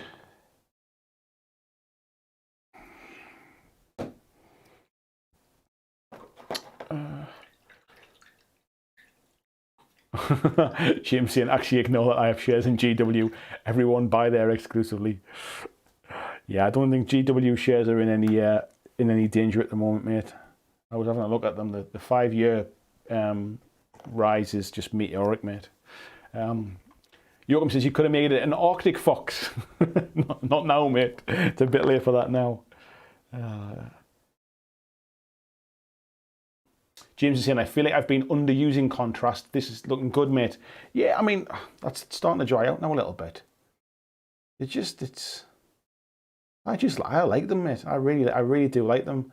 But it's, especially with a dry brush over the top, it really helps. So that, for example, I'm going to do the metallics now. Let me just zoom in a touch. I'm going to do the metallics, so the sword and the bits of armor. So I've used the grey contrast paint on there, and then essentially what I'm going to do, I'll do this on the thingy so you can see it. Necron compound, tiny little bit on the end of a dry brush, wipe most of it off, and then it's really kind of lightly just flick over the edge of it. And what it does is it seems to give a bit of a, like almost like a non-metallic metal look to it, because that kind of grey blue, it just looks really nice. I kind of discovered it by accident, to be fair, but I'm really happy with how it turned out. But yeah, just really lightly, it almost just kind of gives a shine to it, as opposed to making it look like silver, if you like. And just kind of see there. But it's kind of leaving some of the shadows in the recesses and things, and just picking up on the edges there. I'll do a little bit on here as well.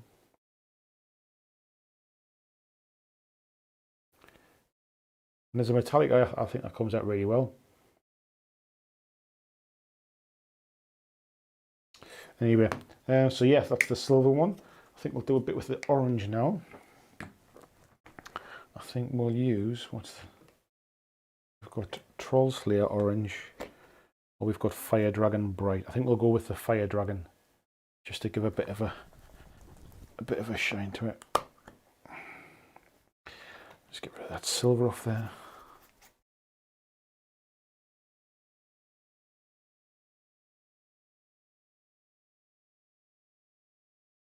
And then again, we'll just try and keep them in one direction, really, just to brighten it up on the edges.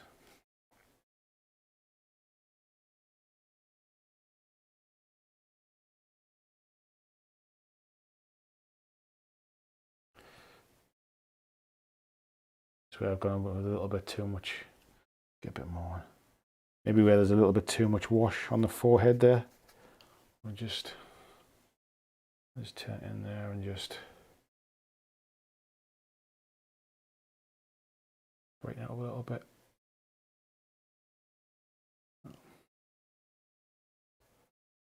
And just pick it up on the tops of the ears there. That's the front of the leg, the brush of the tail. Leave the bottom of it.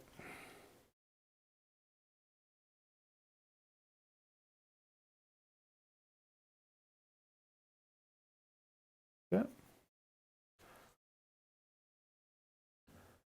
Starting to come together.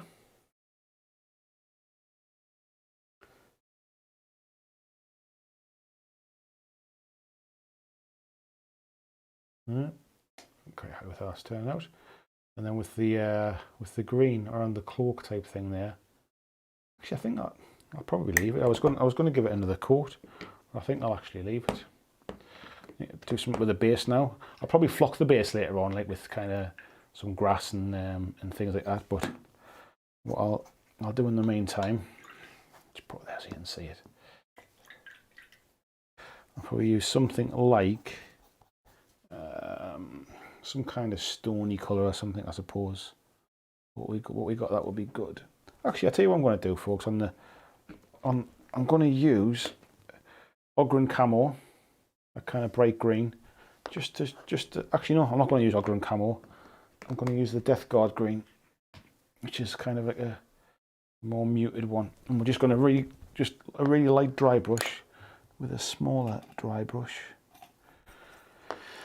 just around the green bits.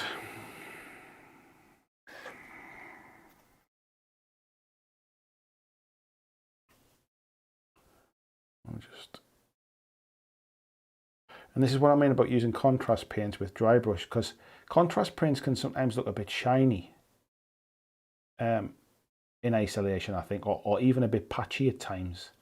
But if you just pick it up with a dry brush, it just seems to take some of that away. And it seems to leave the best bits of dry brush without the worst bits, if you like. Let's just kind of brighten that up a little touch. You can see kind of around the back and that, and just kind of happy with how it looks, really. Right, I need to do, that's what I was about to do. I want something like, where the hell's all my paint's gone? A Carrick stone or something like that, I think. This was a bit of a shabby bone.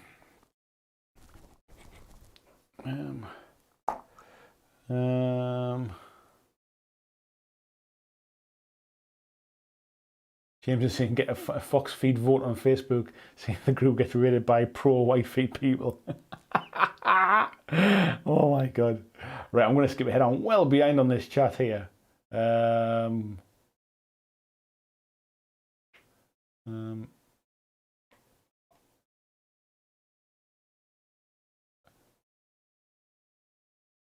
I'll dive in here anyway.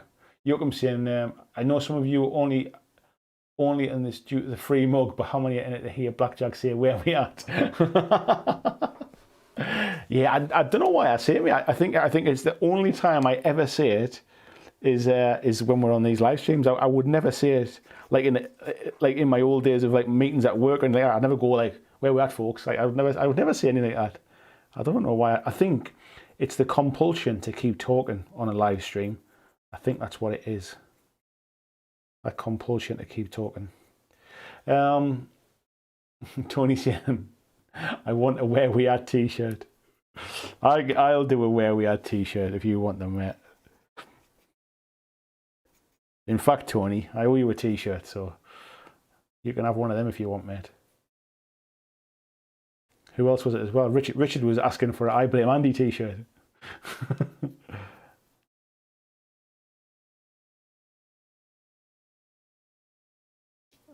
That just kind of gives it a little bit of, just before I flock the base, really just gives it a little bit of interest to the colouring. Just lightens it up a little bit. I just need to do the handle basically and on there, and then I'm probably not far off really, to be fair. Probably darken down the bottoms of the feet.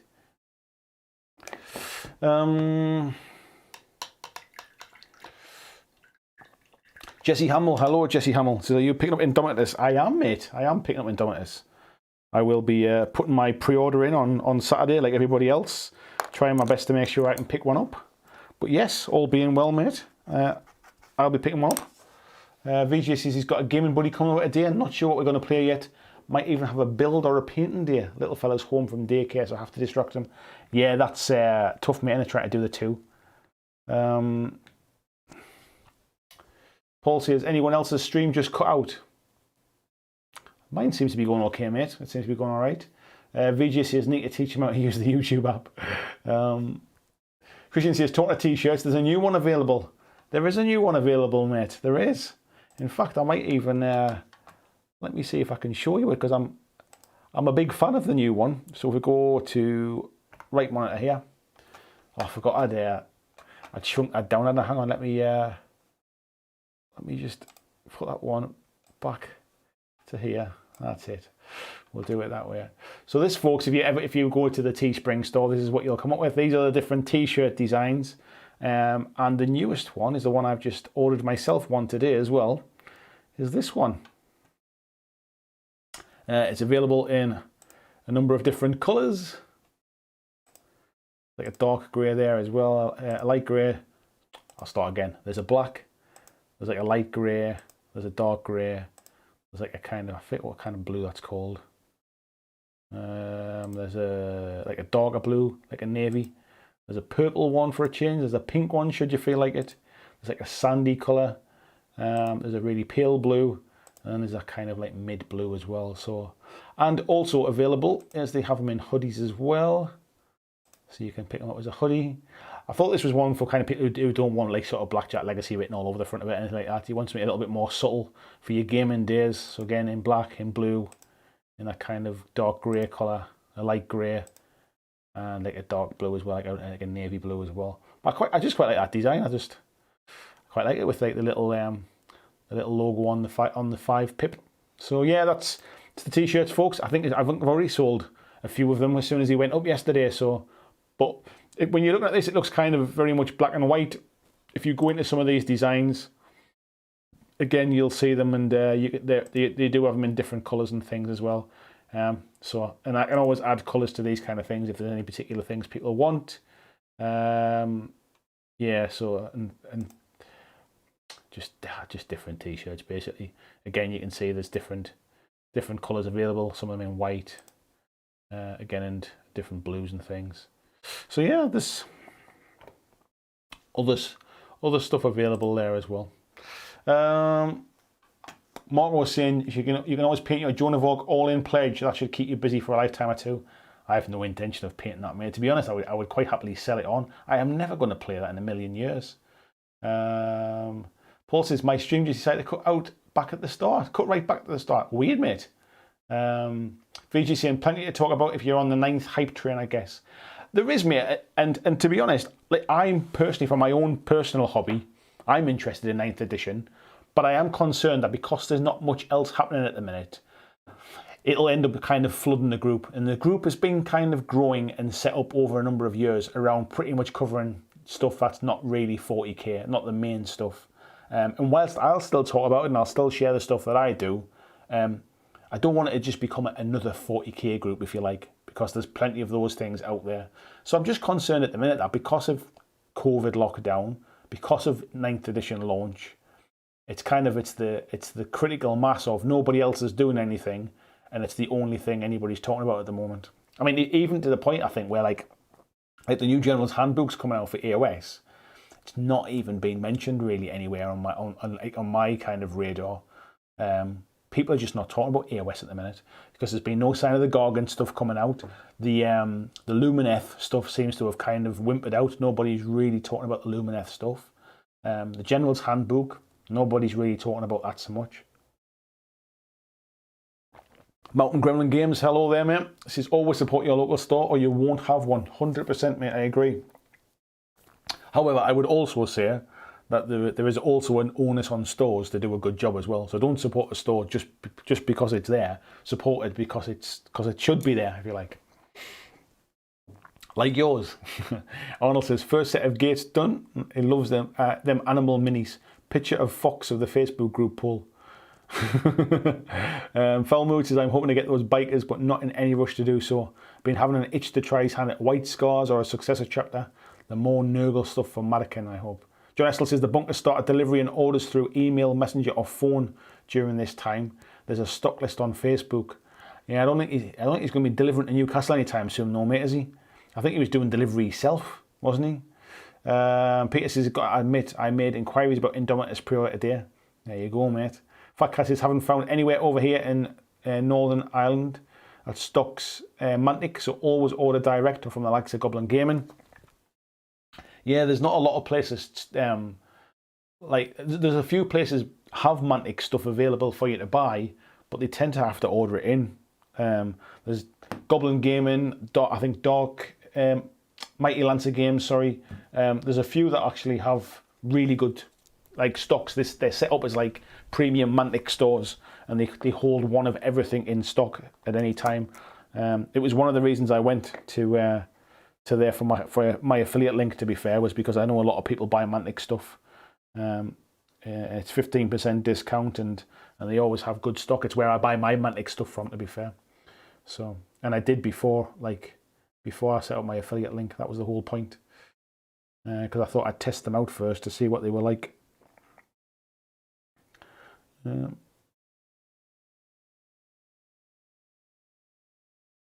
So this is just Balthasar Gold. I'm just painting on the hilt and the handle here. Is it the hilt or the pommel? I think it's called, actually.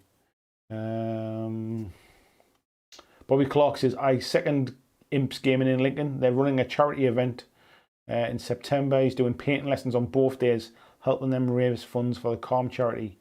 That's awesome, mate. I tell you what, if Lincoln, I'll have to see how far away that is for me, mate. I wouldn't mind trying to support that myself, actually. And especially if you're doing painting, mate, I wouldn't mind a lesson myself. So, I think this one's pretty much done. I'm going to tidy up the bottoms of the feet, just darken the feet down a little bit. I think we'll just use a darker brown for that. In fact, let's just use the contrast again. Why change the habits of a lifetime? Where's the wild wood? There we are.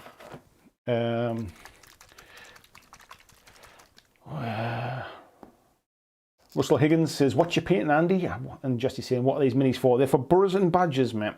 Burrows and Badgers is like a miniature skirmish game with anthropomorphic animals. It is set in the kingdom of Northumbria, which is the part of the world where I'm from, and it's by Oathsworn Miniatures.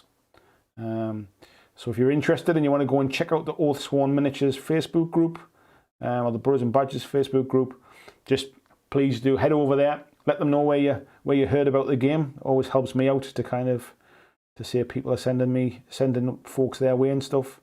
So yeah, go and check them out and let them know where you found out about the game. And I think, folks, I'll do another wash around the base with the black, and then I think that one we'll call that one done.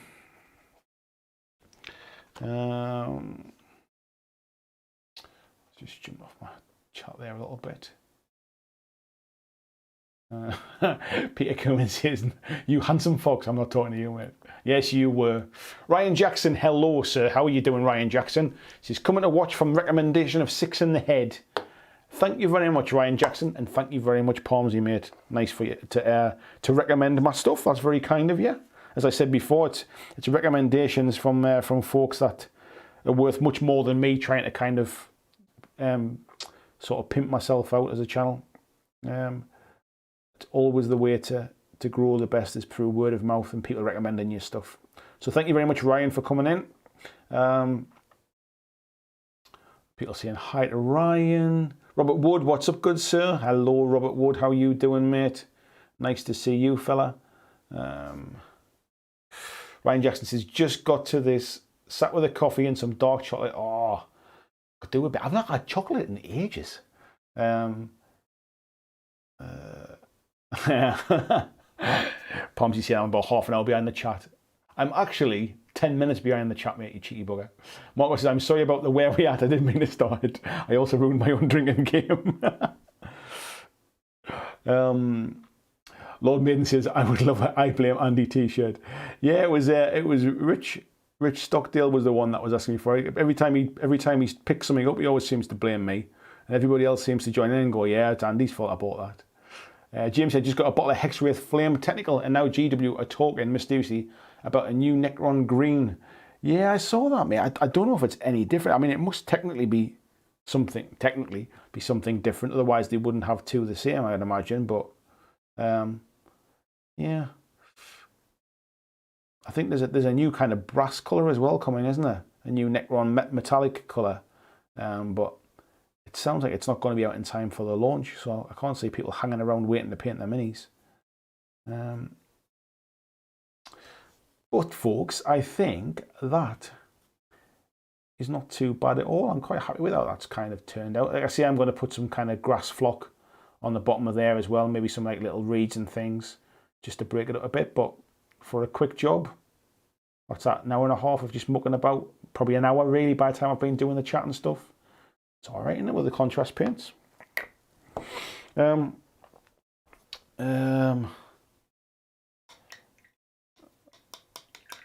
was that one? You lot having a bit of a chat. Arnold saying, not all available in 3XL. They should be, mate. They should all be available because, well, I'll go to the right site later on. I'm sure all the ones I choose go up to 5XL, mate. So unless there's a glitch, I'll have to double check, mate.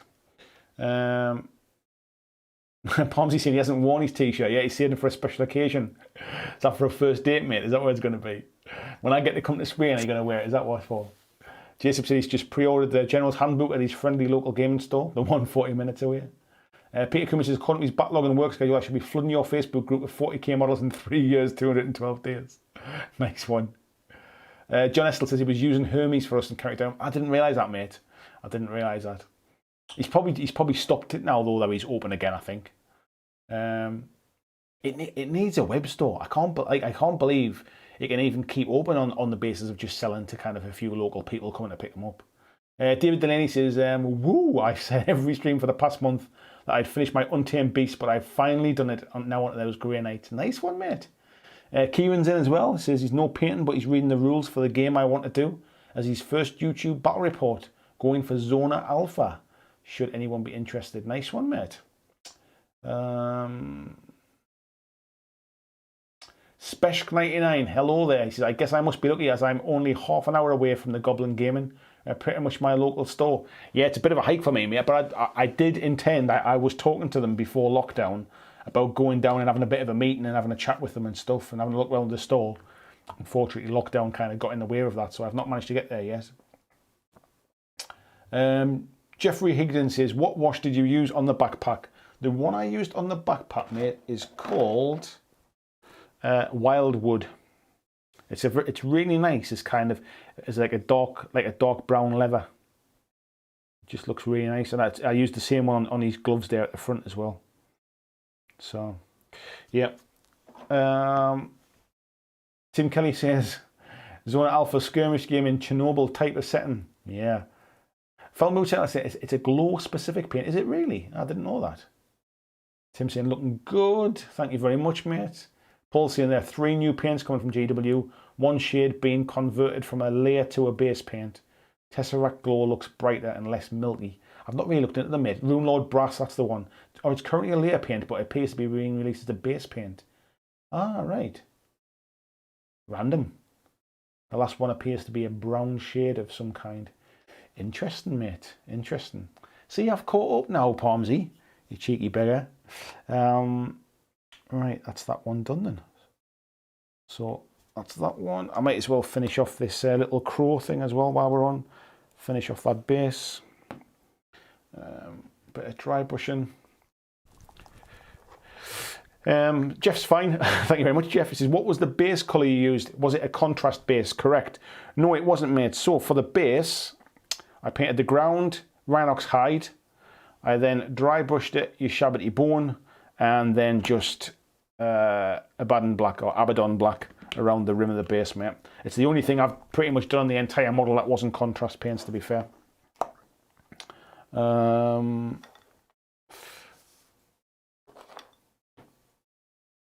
Kieran saying, how close is everyone's friendly little game store? Can anyone beat a 2-minute walk? No, I certainly can't beat a 2-minute walk, mate. I'm desperate for something new. I need something new to kind of get my creative juices flowing and give me something to talk about and something to kind of to look forward to building and painting and stuff. I've been looking at all sorts of games the last couple of days to see if there's anything that's kind of taken my fancy. And I think if I could go and have a little look around the store, I'd probably come out with an armful of stuff. But at the minute, I can't. So I'll have to rely upon the internet shopping. VJ saying Abaddon. You had it right the first time. I never know how to pronounce it, mate. Justin Ellaby says Warcaster. Do you know what it is, mate? I wasn't that kind of... 2 reasons, actually. One, I wasn't that kind of hung up on the videos that I saw. It didn't seem to really kind of take my fancy. And the other one was I contacted Privateer Press about games and stuff. They haven't even bothered to reply to me, basically. I'm really surprised how many companies just don't even reply to their mails. It's kind of surprised me, really. But yeah, so but no. To be fair, Warcaster's not a game that's particularly kind of piqued my interest. Really, the minis are nice enough, but they're not really my taste, I don't think. Lord Maiden says Ark World. Yeah, there's another one as well. I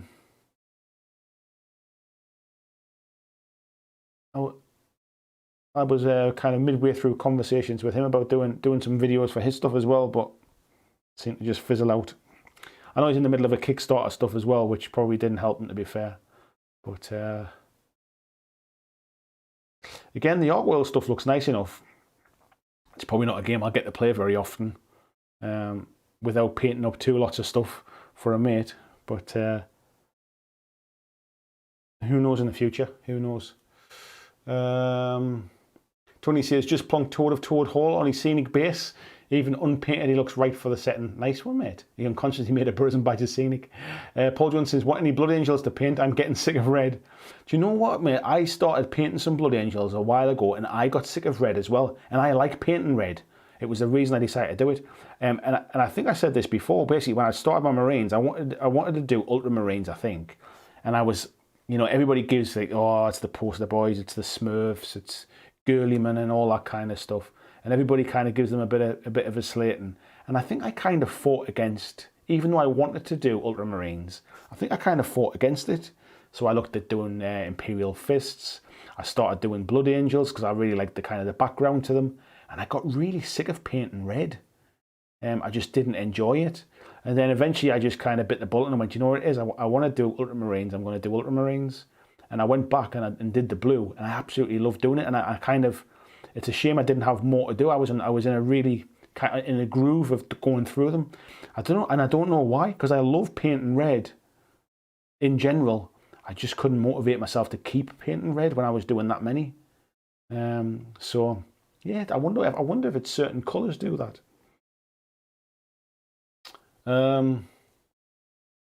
Where's this one? Justin saying they're lost, mate. Yeah, I just find it strange. Even if they sent me an email back and just said, "Oh, we're not interested," like I'm fine with nobody, like with people not wanting to kind of to work together or whatever. I'm fine with that. I'm just really surprised that they don't even bother replying to emails. I'm even kind of a contact on LinkedIn as well with one of their CEOs. And I even dropped him a message separately and just said, look, really sorry to kind of contact you, like out of the blue, and lad, I'm struggling to get a contact in your marketing department. Is there any chance you can kind of like give me the right name?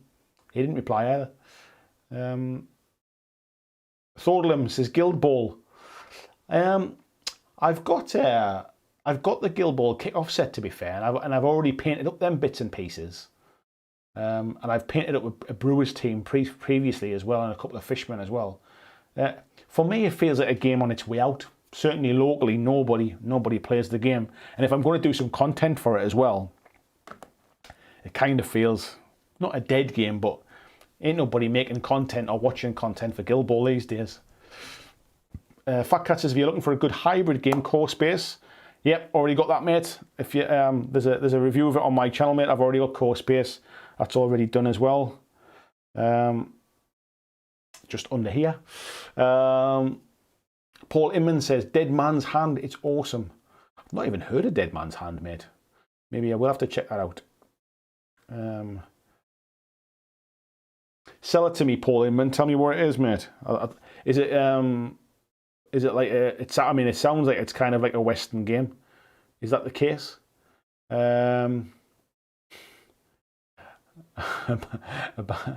Abaddon, Waterloo. Couldn't escape. I wanted to. Foul Mood Sentinel says Necromunda. I do like the Necromunda set in mind, I must admit. What puts me off is the rules are split all over the place. Even with the new one, they're still split across about 3 books. And that puts me off something rotten.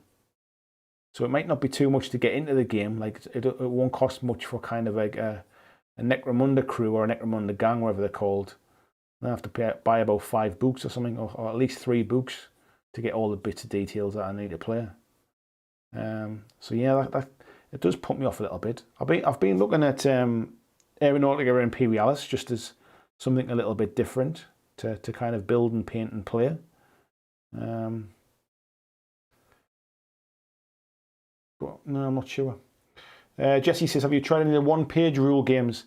I haven't, made, but I'm not a huge fan of those kind of miniature agnostic games.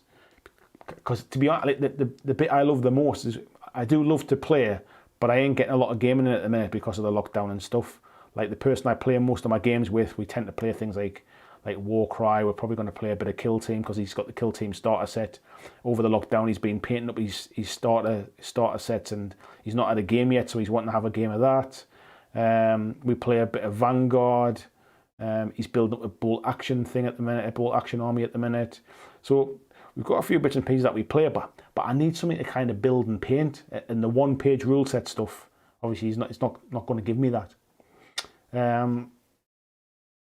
Lord Maiden says that Kickstarter stuff is being shipped. You have 2 weeks before the next one starts. The Kickstarter stuff. What's that for, mate? Mark Ross says, have you considered Elder Scrolls? Yeah. Yes and no, mate. Yes, I've considered it, and no, I'm not interested in it. I'm not a huge Elder Scrolls fan, so that's not enough to kind of push me over the top for it.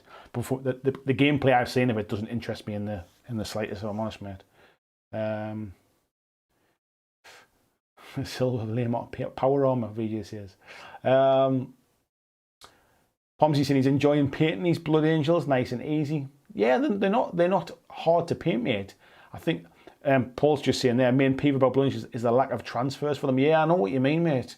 I know what you mean. Foul Moose is urged to burn the 500 worlds I intensifies. VJ saying to be honest, painting every mini the same colour is one of the main reasons I can't paint Marines. Just gets boring. I actually don't mind it. I actually find it quite relaxing when I get into the zone. And I also find that I just like the way it looks. I like the uniform look of it.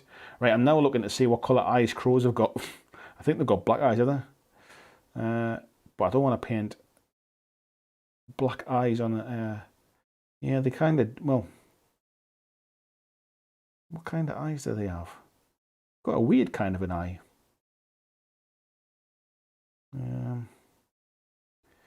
Yeah, the kind of black eyes, but I don't really want to do black eyes on the black head. I might do a contrast wash over it, the black or the grey wash over the top of it. Make them a bit, maybe gloss them, make them shiny. Jesse saying, man, I did my Space Marines, then halfway through I switched to using an airbrush. Kind of want to repaint the first half. To be honest, mate, I did all of mine with the airbrush. Really speeded it up as well. Jeff saying Arena Rex is pretty fun. Is Arena Rex is the privately press game, isn't it? Possible saying, I think Seventh Son's been doing some great bat reps for Dead Man's Hand, Western Skirmish game. I'll have to check them out, mate. It's not a channel I've heard of, and it's not a game I've heard of, to be fair. So, yeah, I'll have to check them out. So yeah, I think what I'll do with these is I'm just using contrast paint on the eyes, and then I think I'll get some gloss. I'll put the gloss paint, not gloss paint, sorry, gloss varnish, and make the eyes shiny, and then that hopefully just helps make them kind of stand out a little bit. Marcus says, I pulled the plug on Elder Scrolls, found a good value bundle. It's not too expensive, mate. I don't like the idea of having like all those sort of specific dice, and there's just something about it. It doesn't interest me. It just doesn't feel like it's that interesting. Paul saying, Dead Man's Hand is an old West skirmish game. Technically, it's historical, but the buy-in point is relatively cheap and it's full of pop culture references. I'll have to have a look at it, mate. Game's played with a couple of D20 and a deck of cards. Nice, mate. Phil says, the makers of Guild Ball are clueless. I really didn't like the game. I quite like Guild Ball, if I'm honest. I've played a few games of Guild Ball and I quite like it. It's just, it doesn't get played locally. I know I'll not get a game of it. Tony says there's loads of Guild Ball content still being done. They've just released a new guild. The Shepherd's one and the minis is called She-Ra. Even looks like Alan. It's really niche though, mate. There's not a lot of people doing any content about it. It's the people that have been doing it forever, and there's nobody new getting into it. Put it that way. I just think I think even Steamforged know it's a game that's kind of in the decline now. I think they've seen. I think that's where God Tier was meant to come in and take over. And again, we talked about this in the Facebook group the other day. They've not really pushed that either. So, and I know people keep saying, "Oh, but there's new stuff coming out for it." You can release new stuff for it every day of the week if you want, but if you don't tell anybody about it, if you don't advertise it, if you don't like sort of get out there and talk to communities about it, it'll just end up being a small like niche thing. And I think the problem is sometimes is like, obviously they're based in Manchester, they've got a really good local fan base. They've got their own gaming store, and I think sometimes they can think something's really popular because it gets played a lot in their store.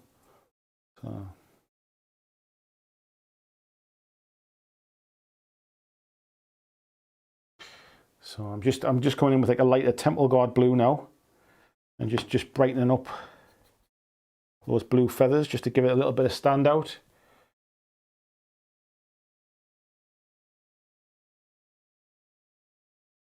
There's some really nice details on those feathers. It picks up dry brushes, lovely.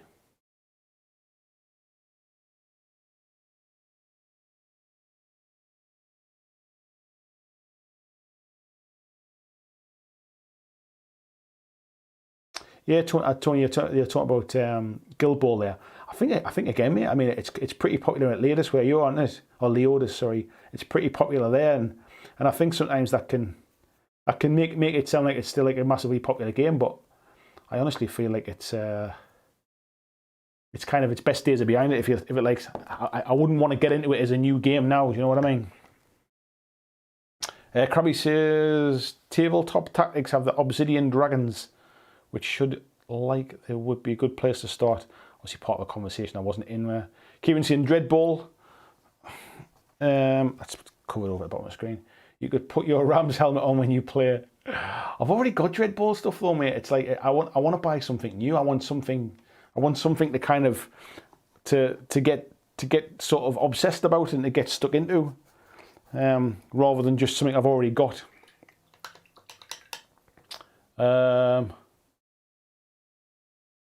Peter says, see you next time, Arnold. Kieran saying, Andy, come and do some Gaslands. I've got the Gaslands rulebook, mate, and I played a little bit of the first edition one. I'm not a big fan of messing about with the toy cars, mate. Like I'd rather like build and kind of paint models. Do you know what I mean? Like this kind of stuff is this is the part of the hobby I enjoy, and I like doing the little cars is not really my bag, really, to be fair. Jason says bolt action seems fun. All the dice mechanics interesting. Yeah, I not too long ago, mate, painted up a German force and the American Marines force as well from the Band of Brothers starter set. I'm just waiting for my mate to finish off painting his stuff, and we're going to have some games of that.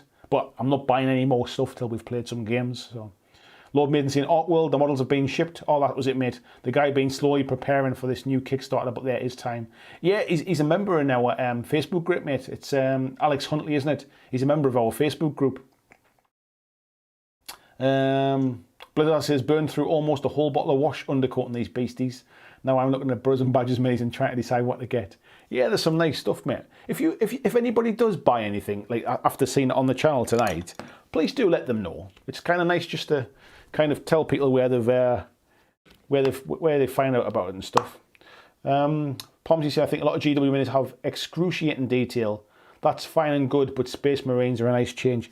I actually like the detail, mate, because what I find is it works well with either contrast paint or with washes. The less detail there is, I think the harder you have to work. You actually have to you have to try and make them interesting. If there's no hard edges, you can't kind of dry brush and pick up the hard edges as a highlight. It's hard to like what's the word I'm looking for? It's hard to get any kind of like contrast like in the shade of the colours and stuff like that on big flat surfaces. Great with an airbrush, but like things like tanks and that are a prime example. Like rhinos are an absolute bitch to paint unless you've got an airbrush and you can give a bit of colour to them.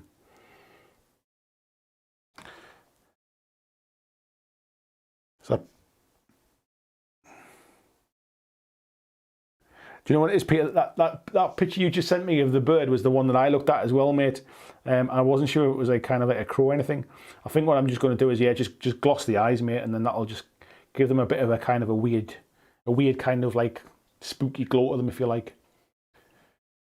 Jason saying a red-eyed crow would look wicked.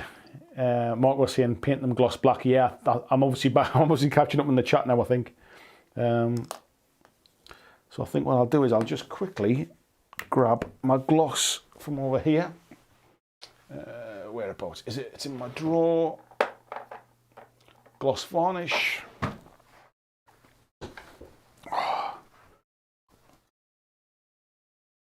We'll put a bit of gloss on.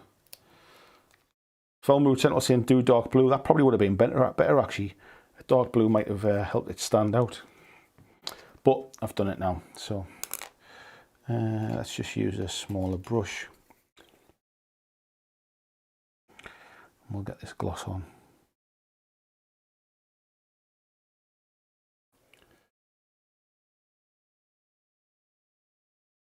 Oops. Same on the other side, because I've got two eyes, as they do.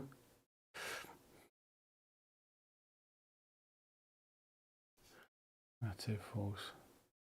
Can't see it too much on the camera, especially against the black background, but it looks pretty good in reality. Where are we up to there? Krabby saying GW's new transfer sheets are amazing. Wish they would do more custom options. Yeah, I didn't realise until I did my Ultramarines, mate, that they kind of pre-cut around them. Like some of the stuff I've used in the past, you have to cut quite close to the kind of shape of the outline, where for some reason the GW ones are almost kind of like pre-cut. I didn't realise that till I started trying to use them.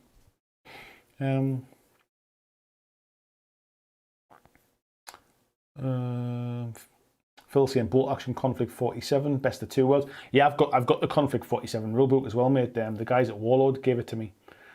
Paul saying Arena Rex looks stunning. Some glorious minis. What scale is it? They always look quite big. I've seen some of it online, but I've not really looked too deeply into it. Christian saying the guy who owns Art World has a Patreon for 3D printable minis. Currently has Goblin Warband. Yeah, I was chatting to him about it a little while ago because he was asking if I had a 3D printer. Because I think he was wanting me to help push his Patreon, but he's got a really kind of unique sculpting style, and he's managed, like during lockdown, he's obviously been kind of learning how to use ZBrush and stuff, and he's managed to come up with a way to replicate the style that he's got, but using digital sculpting, and he's done a really good job of it. I like the fact that he's got like a unique style. It's not just like what everybody else does. There's something a bit different about it, and I like that. VJ saying he's looking for the Postman coming in for the next few days. Couple of card game Kickstarters, battle systems are shipped, and Monpox on the way. Nice one. Jeff saying about gladiator battles, small model count and tight rules. Peter saying he sent me, yeah, sent me pictures of bird eyes. You're now my go-to animal friend now. James says, any interest in Carnival? Is it Carnival or Carnivale? I saw them at a show in January. It looked fun. The minis look like they suit very bright colours. I quite like them actually, mate.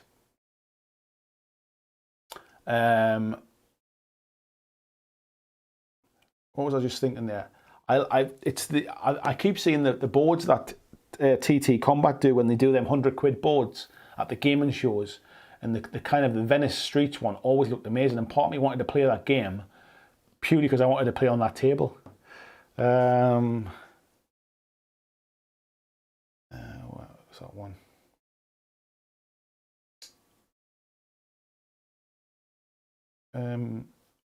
Six in the head saying, I can see what you're saying, mate, but I'm all about tabletop ready. Get them done, move on to the next one. Yeah, me too, mate. Me too, and that's what I mean. Sometimes the more details, the more you can just kind of dry brush them or wash them. It actually makes it faster. James is saying, love the Carnival models, but they're not cheap. 5 model gang for £22 in resin. I don't mind the price. If you like, it's different saying 5 models for £22, but I need like 50 models, for example. If I only need 10 or 15 models, the price is not too much of a put off then. Jeff saying Carnival minis are not easy to put together either. I don't know anything about them, mate. Kieran saying Blackstone Fortress. Problem with Blackstone Fortress, mate, is it's really hard to actually pick up the main box game now. Everywhere's pretty much sold out of it when I've looked online. Felmood's done. Says take care, folks. He's in my outfit tonight. Cheers, mate. Catch you later on. Kieran saying Blackstone Soloable. Yeah. James Mason, I'm 9 minis into Blackstone Fortress. You can paint a lot and get people to play with your set. Pomsy saying my view is paint 1,000 easy models and you'll be decent at the more intricate models. Learning brush control, mate, you're not wrong there. Marco said he's never used a transfer. If I was as good a painter as you, mate, I wouldn't use a transfer either. But honestly, they really set the models off. When I've done all my ultramarines, they look fantastic. The transfers just make it look like you've gone to so much extra effort. Christian saying, don't forget to check out the Patreon as well. He says, yes, there's still time to get in on the win a copy of Hero Quest for Patreons. Yes, folks. I said I would give it away when I got to 100 Patreons. I'm now at 105. I've just got to finish off painting the minis for it, and then we'll draw a winner for that. But anybody that was a member of the Patreon when I hit 100 will be included in the draw. Even if for whatever reason you decide you don't no longer want to be a member, if you were a member during this month, July is when I hit 100. If you were a member during the month of July, you'll still be included. And anybody else that joins before I draw it is also included too. So if you would like to join the Patreon, $2 a month gets you access to the Patreon chat, which is on Discord. Sorry, the Discord chat for Patreon members. $5 a month gets you access to discount of the Teespring store. It gets you a podcast every month. It gets your name at the end of my videos. $10 a month gets you all of that stuff as well, and gets you a t-shirt, a free t-shirt after 6 months. And the $20 one gets you all of that stuff, including the t-shirt and an exclusive. No, it's not a t-shirt. It's a mug. Sorry, it's a mug for $10, and you get a t-shirt at $10 as well as the mug at $20. I'll start again. $10. You get all the stuff at $5, plus you get a free mug after 6 months. $20, you get all the stuff at $10, including the mug, and you get a free t-shirt. Go and check it out. Christian's put the link in there. Please go and check it out. I would appreciate that. I've mentioned this before. For anybody that's new in the chat, this is my full-time job now. This is what I do, and basically, I don't take any money from gaming companies. I don't get paid to advertise the games. I don't get paid to review the games, and that means I can stay completely independent. And that means that it's the community supporting me to do that is what makes this business work. Bombsy's saying Blackstone's one of the things on the table. James basically put his Blackstone models on clear bases and it looks really good on the board. I'm not normally a fan of clear bases, but I've seen them done quite nicely. Like they look all right on the Rumble Slam minis. They look quite nice on them because it's nice to see them like on the wrestling ring. Peter Cooman says the Carnival boards will be great for more time if TT Combat would only see that and make a ruined one. Oh, like a ruined kind of sort of what they're called, like Venice City type thing. Jeff says time to get dinner started late all. Thanks for the engaging conversations. Thanks, Jeff. Hope you come back again soon. Spesh says there's some ruined buildings for Carnival now, I think. Marco says don't rush joining in the Patreon. Feel free to wait until after the draw. And Peter says, yeah, have a nice meal. Christian saying, don't worry, Marco, your chances of winning are increased as my name is not being entered into the draw. Your name can still be entered into the draw, mate, and then you can choose somebody you want to give it to if you want. So yeah, don't worry about that, my friend. But yeah, 1 in 105 chance is not too bad, is it? That's not a bad odds. Nice one. How are we doing for time? I'll tell you what I'll do. I'm not going to start. Actually, no, I've started that rabbit, haven't I? I'll do a little bit more with the rabbit. I wasn't going to do any more. Pomsy saying if he doesn't win the hero quest, it's a fix. VG saying I'm putting all my Dark Elder on clear bases. Most of them are flying, so already on clear bases anyway. So I figured I would like to carry that over the infantry. I actually just like the look of a proper base rather than a clear base.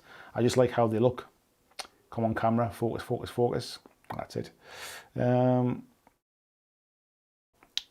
think we'll do kind of those little leather on the bags again as well with the wildwood. Mike Marcus says Carnival. You pronounce the E, Carnivale. Is that it? Carnivale. There you go, mate. David Mikey says, I'm in the draw, but I know how lucky I am, so 104 chances. That's well, put it this way, mate. At least somebody from the Patreon's going to win. That means that somebody that's supporting me is going to win this. Like, I can't always say that with like kind of like Facebook or YouTube competitions, because sometimes people just join for the competition and then you never hear from them again, basically. So at least this way, somebody that's an active kind of community member and supporter is going to be going away with an awesome prize. So that's why I'm giving it away.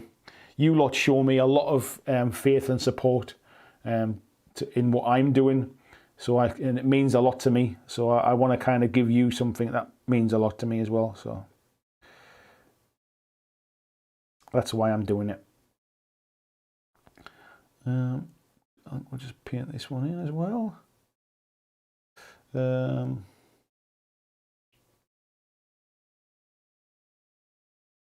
Where is West Side says OBS overlay gangster as F.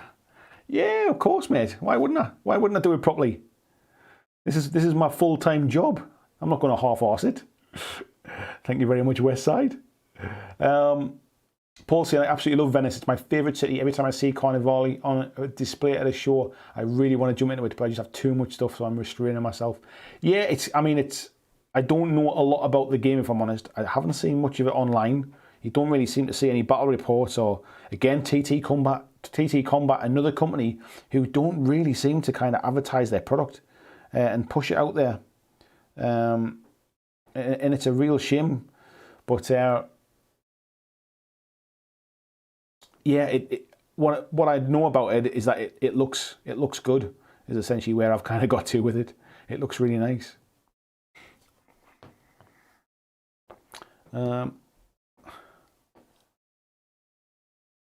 Fat fingers, E pronounced like in the word let, so Carnivale.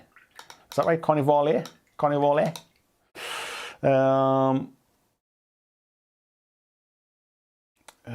James saying, I fully support more Patreon giveaways.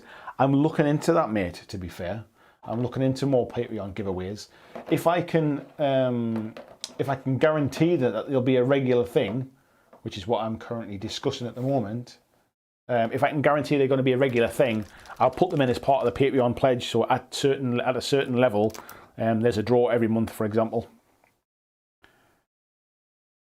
Paul saying Carnivale, like the English Carnivale. I'll tell you what, I think I'll just call it Carnival. Or I'll just call it that Venice game, that might be easier. I don't speak any foreign languages. Even English is a bit of a foreign language to me at times. So, I'll crack on with this one. So the one I'm using at the minute, folks, is called Snakebite Leather. And this always gives a really kind of like old, like an old tan, like worn leather look. It's quite nice. Some of the browns from the contrast paints are really, really nice. Westside saying, super sweet, the models look sweet. TT Combat has a good channel. I tell you what I did like about the TT Combat stuff, mate, was I think it was either when the game was a Kickstarter or it was while they were waiting for the Kickstarter to launch. They did a series of videos where they were building their Venice board, and I followed those. They were really, really good. I liked those ones, but I don't see much from them now these days. I'm probably not subscribed to the channel. Maybe that's why I don't see their stuff. But I never see it like talked about in like gaming groups and stuff. Unfortunately, that's that bit.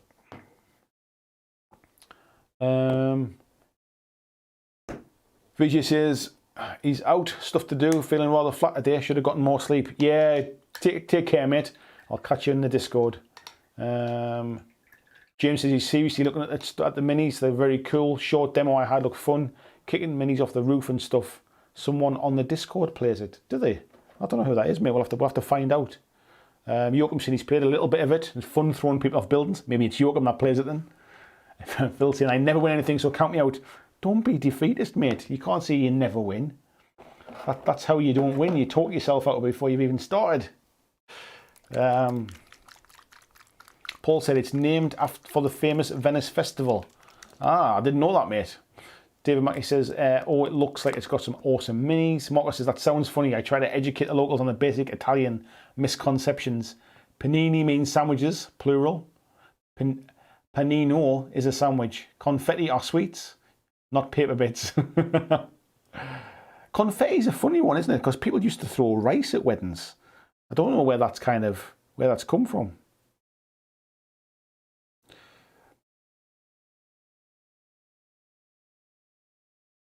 Right, let's do this bit.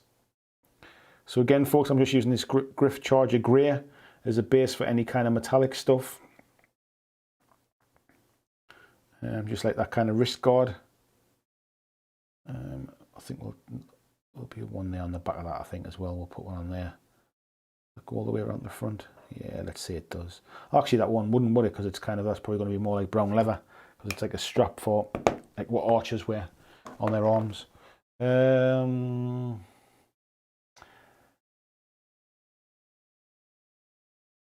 Peter says, I thought it was pronounced Carnivale. Yeah, that's kind of where I thought it was, mate, to be fair.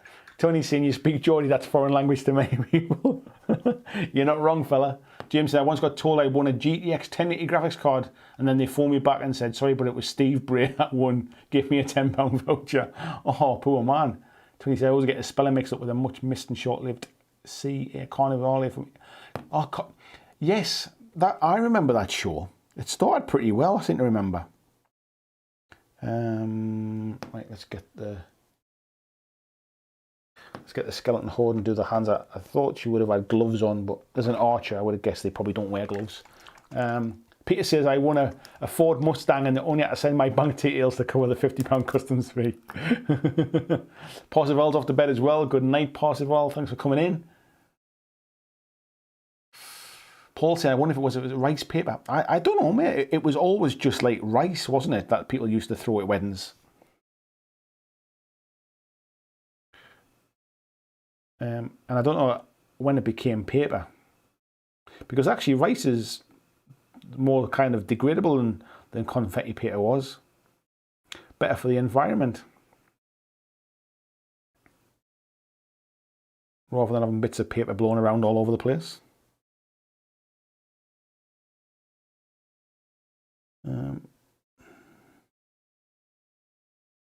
Get this little bit done.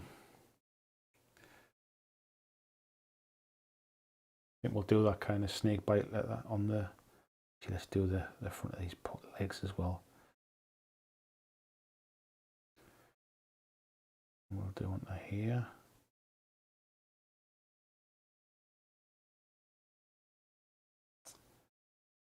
Christian says they stopped throwing rice as birds and other wildlife ate it and bloated in their stomachs, often killing them.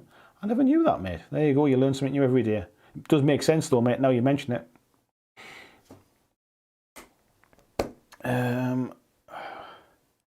Right, I think we've got Tiberius has just come in as well. It's finished work. Nice to see you, mate. How are you doing? Lord Maiden saying, could it be due to the fact that it made pigeons explode? That'll have been it, mate. That will have been it. Phil saying, I guess I'm in for the draw. So there's that then, you are, mate. The premise of Carnival makes no, zero, none, nil sense. I don't know anything about it, mate. I don't know anything about it. I'll have to do some digging and find out what the premise of the game is.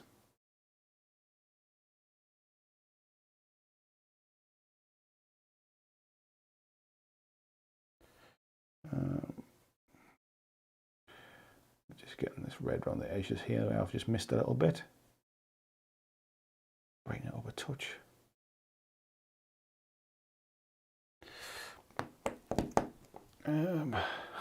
Peter says, my mum's rice pudding killed anyone. Krabby said, I had chili rice the other day and my horse exploded. Were you getting married at a time, mate? Or somebody getting married and you were eating it off the floor? Is that what it was? That'll probably do it. Which one do I want to use now? Right. I think we should probably do the bow, that kind of like snake bite leather colour. Make it look a bit woody, and we can dry brush it as well. Oh, what's that one? What's this colour? Agros Dunes. Let's try that. Phil says, the more I see you paint with contrast paints, the more I'm convinced I'm going to strip my poxwalkers and redo them with contrast. Yeah, do it, mate. Well, no, don't strip them. Just paint some a bit different. Honestly, mate, it's been a game changer for me, because I used to think they were a bit gimmicky and stuff, and I'd try them and I didn't like them. But the more I've used them, and Mr. Howell sent me some contrast paints as well, which was very, very kind. He bought them and didn't like them, wasn't going to use them anymore. So sent them over to me, and I can honestly say, I think I'm going to do some more painting videos soon when I find some stuff I really want to paint. Just doing contrast stuff and showing kind of how to maybe get the best out of them, because they just give some nice effects. They go on really quick, a little bit of dry brush over the top. And I honestly think you can get some really nice effects with them. I was doing some wet blending with them the other day. That works really well too. I find them really useful. Yeah. But what I would say is that you still have to be very, very neat with them.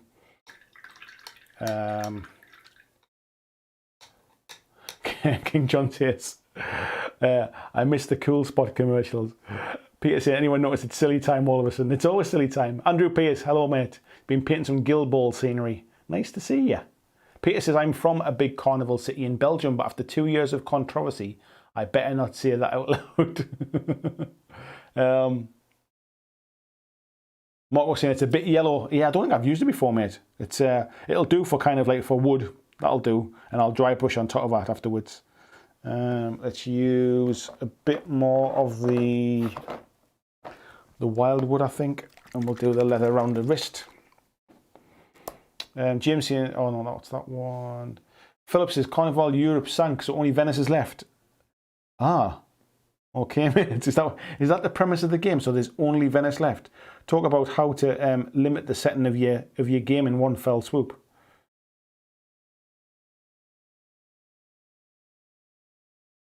That'll do it, like, won't it?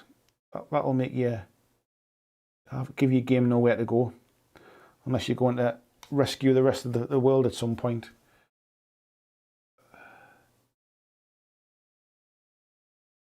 Just need to darken that down a bit. Might as well put some on there as well, just to darken that one down. Whoops, off the screen. Getting carried away.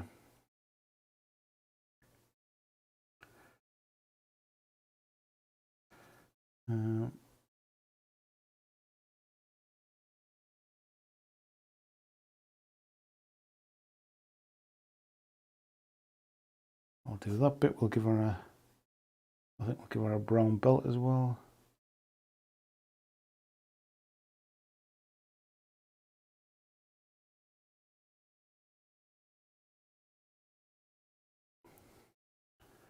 What's that? Krabby saying he's taking a, oh, what was that about? Yeah, asking about when Krabby's streaming again. Yeah, taking a bit of a break, mate. Once it gets settled in that, mate, we'll have to get you back on here as well now and again, and that way you can kind of still do a bit of streaming, keep your hand in. I find it quite difficult actually talking to somebody else on a live stream while I'm painting at the same time. It's one thing just kind of rambling innately at nobody, because I don't really have to concentrate on the conversation so much that way. But yeah, we'll get you on a Monday stream, mate. We'll get you on a Monday stream. What colour do I want to do with that? I think I'll do that hood purple. Contrast purple. Let's try that. See what that looks like.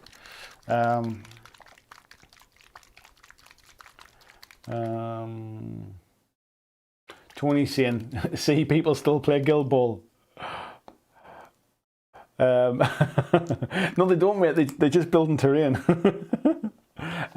Yes, mate. No, I'm sure people still play, but I think the competitive scene has kind of took a bit of a hammering, as I think people have almost like looking to move on to other things and that, mate. But I am not denying, mate. It didn't suddenly become a bad game.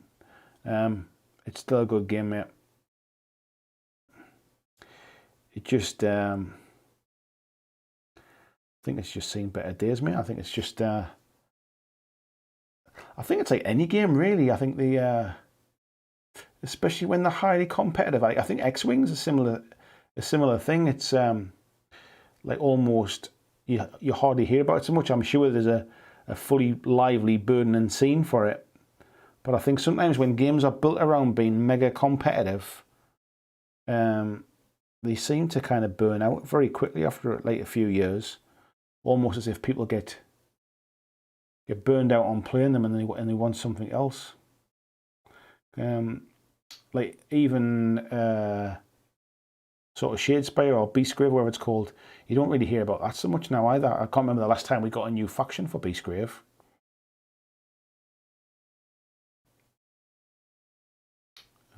So yeah, so just kind of went kind of purple with the hood and the kind of the cloak thing over the top there. It's got like a little roll under the arm there. We'll choose a colour for that.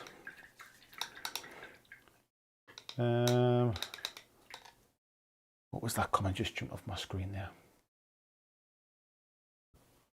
Phil says the year is 1795. A great rent has torn open reality and sunk most of Europe beneath the waves. Only one place stands untouched by the calamity, Venice. Interesting. I'll have to check that, mate, and see a bit more about it. Where are we up to? Phil saying Guild Ball is a strong following in his local shop, but when I went to get into it, no minis were available. I thought, sorry, I'd get an X-Men instead. Yeah. Andrew saying there's a good Guild Ball scene, especially in London. I think they're kind of they must be in like pockets, mate. It's probably a bit like something like War Machine. I'm sure there's probably like scenes around for that as well, but I never hear of the game anymore. Nobody talks about it. Phil saying Gold Squadron podcast is huge. I assume that's X-Wing, mate, is it? Westside says I can't remember the last time chess got a new faction. Now that's a skirmish game. Yeah, but you know what it is, mate? Chess is a bit of a one-off in that respect, because it doesn't keep people buying new stuff, does it? That's how miniature games survive. They've got to keep you buying stuff. So,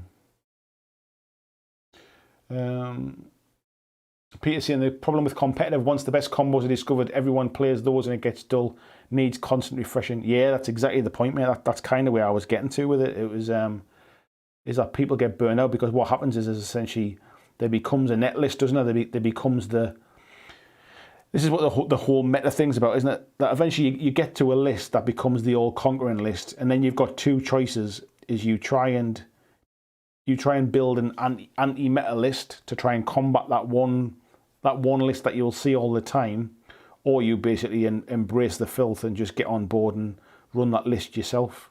And a lot of like mega competitive miniatures games get like that. Unfortunately, I saw it quite a lot when I was playing Star Wars Destiny. There was that kind of rush, and the only thing being is they release so many new waves for it, and that's basically how they keep people buying stuff, and how they try to stop it getting stale. But it was the reason X-Wing 2.0 came out, that they needed it to kind of rein it in because it was just getting out of hand. It's the reason why card games kind of like ban one particular kind of wave release when they bring a new one in to try and stop it getting out of hand, and a point where new players can't get a foot in because there's just too much stuff to buy.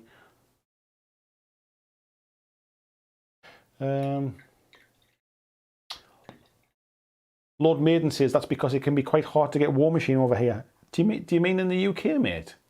Because it never used to be. It used to be really really easy to get it. It just seems to have. I think it's not as easy to get it because nobody stocks it because it's quietened right down, mate. I think, to be honest, I think Guild Ball was one of the games that kind of killed off War Machine a little bit, because a lot of Guild Ball players come from War Machine.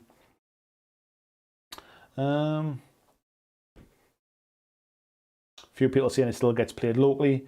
James says, speaking of chess, I picked a Warhammer 40k chess. It's like £2 in the Steam sale. David Mackey says, no, Thud is a game.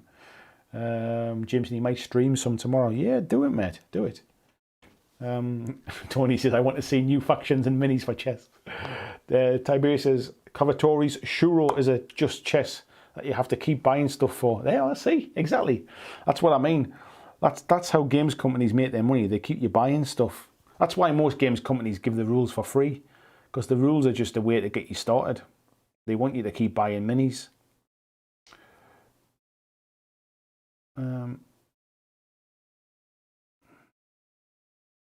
Phil says, I don't think X-Wing has a stale meta or an all-conquering list. It probably hasn't at the minute, mate, because they had to go to X-Wing 2.0. But it got stale and it got bloated. And that was one of the reasons that they had to kind of refresh the game and reset it. It basically just got to the point where there was too many cards in the game, and there was too many, like the new stuff that was coming out was just overpowered because it had to be, otherwise why would you buy it? And that was why the game needed a full reset, really. I like X-Wing Mind, but I wouldn't want to play it competitively. It's a completely different game playing it competitively. Peter saying, how is X-Wing 2.0 doing? Not nearly as much hype as first edition. Yeah, that's kind of my point, mate. I think it's almost like it's still really popular. I mean, the kind of the X-Wing kind of competitive circuit is really popular. But I think that competitiveness of the game has kind of almost killed it casually, I think, from what I understand. I could be completely wrong, of course. I mean, don't take everything I say as gospel, just from what I see and what I hear. Phil saying, I think 2.0 it has a strong international following. Yeah, and I think a lot of people who play X-Wing are not really miniature gamers in general. They're not interested in building and painting models. Where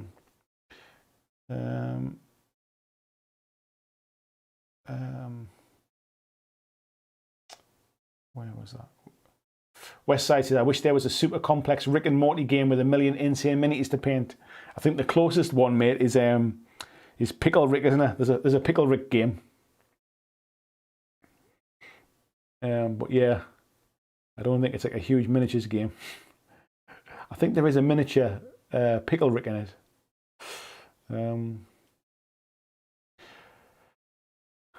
Joachim says a chest slow grow, maybe create your own chest with miniatures you like. That might be quite nice, mate, actually. Phil says one of the things X-Wing has done really well is put the points in an app so they can adjust them. Yeah, I do agree with that, mate, as well. I'm surprised they didn't do that with 40k, to be fair. Just put the points in the app and get everybody to pay for the app. Peter says, I never upgraded from version 1. I like it as it was. To be honest, mate, I never upgraded either. I used to play it quite infrequently with my sons, and it was just a bit of casual fun, really. So we played with what we had, really. Westside says, sick, I'd buy the Pickle Rick Codex. And James says they're doing it with 40k as of Saturday. They are, mate, but you've still got to buy the... Have you still got to buy the... I've got a feeling you've still got to buy the chapter approved. So, no doubt we'll see when the thing comes out. But I think, like, for example, if you get the AOS one, I think you still need the thingy's handbook, the General's handbook. How are we doing for time here? Oh, 11:10. Right, I'm going to call that a night for the painting. I think we'll chill for 5 before I pack away. Gillian saying you can still get the points out of Battlescribe. You can, mate, but does it give you the rules as well? Because so for example on 40k at the minute, 2 seconds while I get my brush soap and I'll clean my brushes while we're sitting chatting. Because, for example, in the in the power scroll type things where it tells you the power level, and it tells you the war scrolls, whatever they're called, and it tells you the kind of the rules for that particular unit. It then says basically like refer to the codex for what that rule is. So things like, let's say, feel no pain or reanimation protocols for Necrons. It'll tell you that it has that sort of code or that rule, but then it doesn't tell you what that is. You then have to go and get the codex to get that rule out. And I think it's the same for like the points are not not in the codex. The points are in the chapter approved, aren't they? Or the most recent points are in the chapter approved. So does it mean that you don't need chapter approved anymore if you pay for this app? Because if that's the case, are people going to bother with chapter approved? Will anybody ever buy it again? I don't know enough about 40k at the minute to know whether that's a thing or not.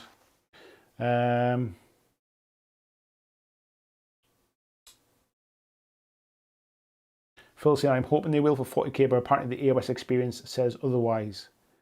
Yeah, that's kind of where I was thinking with it, mate, as well. Simon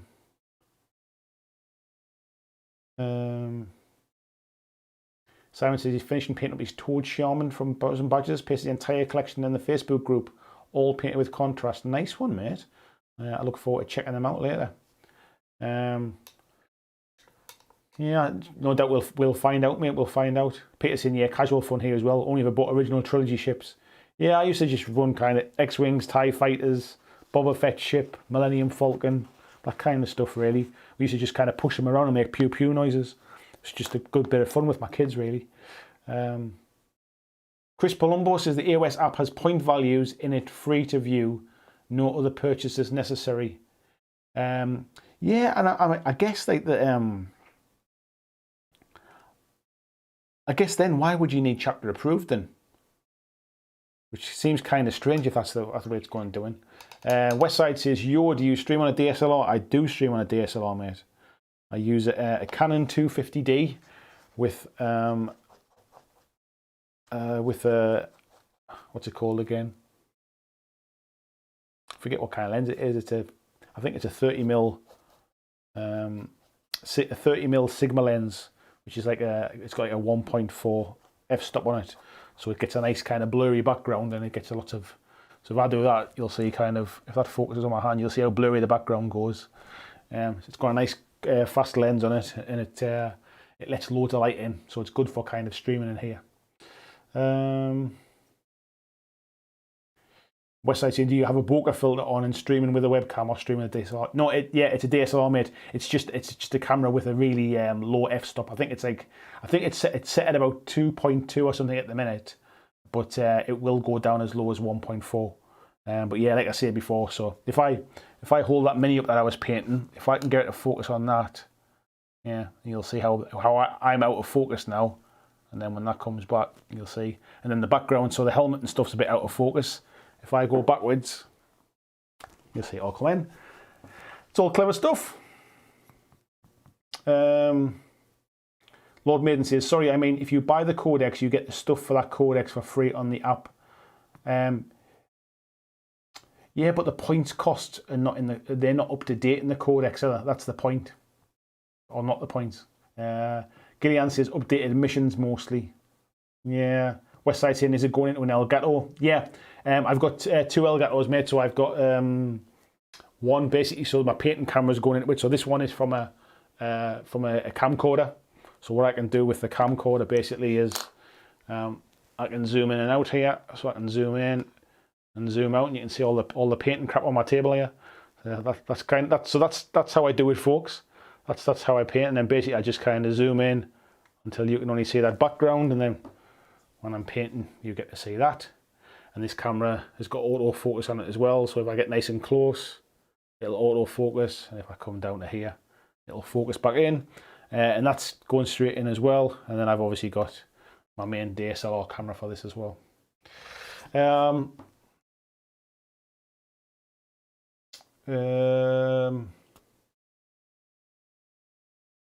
So yeah, basically I've got a cam link that the main camera goes through, and then I've got an Elgato capture card actually in the PC that the top camera goes through. I've actually ordered an R10 Mini as well, which is like a 4 HDMI switcher, but the delivery date keeps getting pushed back. I ordered it back at the start of May, and it's been pushed back till the end of July now. It just keeps moving. Westside says, sick man, looks good. Thanks, buddy. Yeah, it's took 4 years of kind of saving up and getting it to this stage. Pomsy says, you need chapter approved because it costs 25 quid. Yeah, I don't understand enough, mate, about like what it's all going to do with points and stuff. So we'll see. Westside saying, wow, is that a €700 switchboard? No, mate, it's they've got a R10 Mini one now. It's by BlackJack, but it's only like 300 quid, like €350 or something like that. It's like a new sort of slim down version that basically has the basic stuff on that is all I'd need really. So it's not the really big expensive ones, mate. And Westside saying, yeah, investing in yourself's always smart. It's got me to a point now, mate, where this is my full-time job now.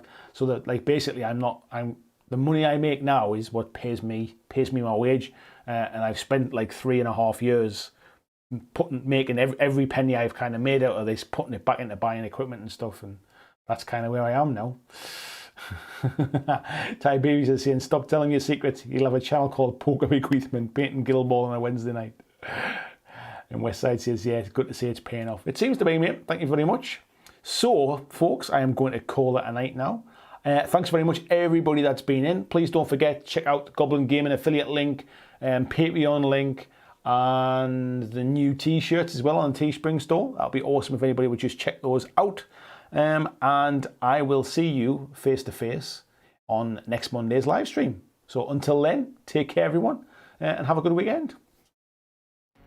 Thanks for watching my video. I hope that you really enjoyed it. And if you did, why not consider clicking on the suggested video below to see more of the work that I've done. If you'd like to support the long-term sustainability of this channel, why not consider checking out my Patreon, where you can pledge and support from as little as $2 a month. And there is lots of different tiers and bonuses, which will give you access to a private Discord server. It will give you free t-shirts, free mugs, a podcast every month, and a number of other things, including getting your name at the end of every video, like these awesome folks who already support me now.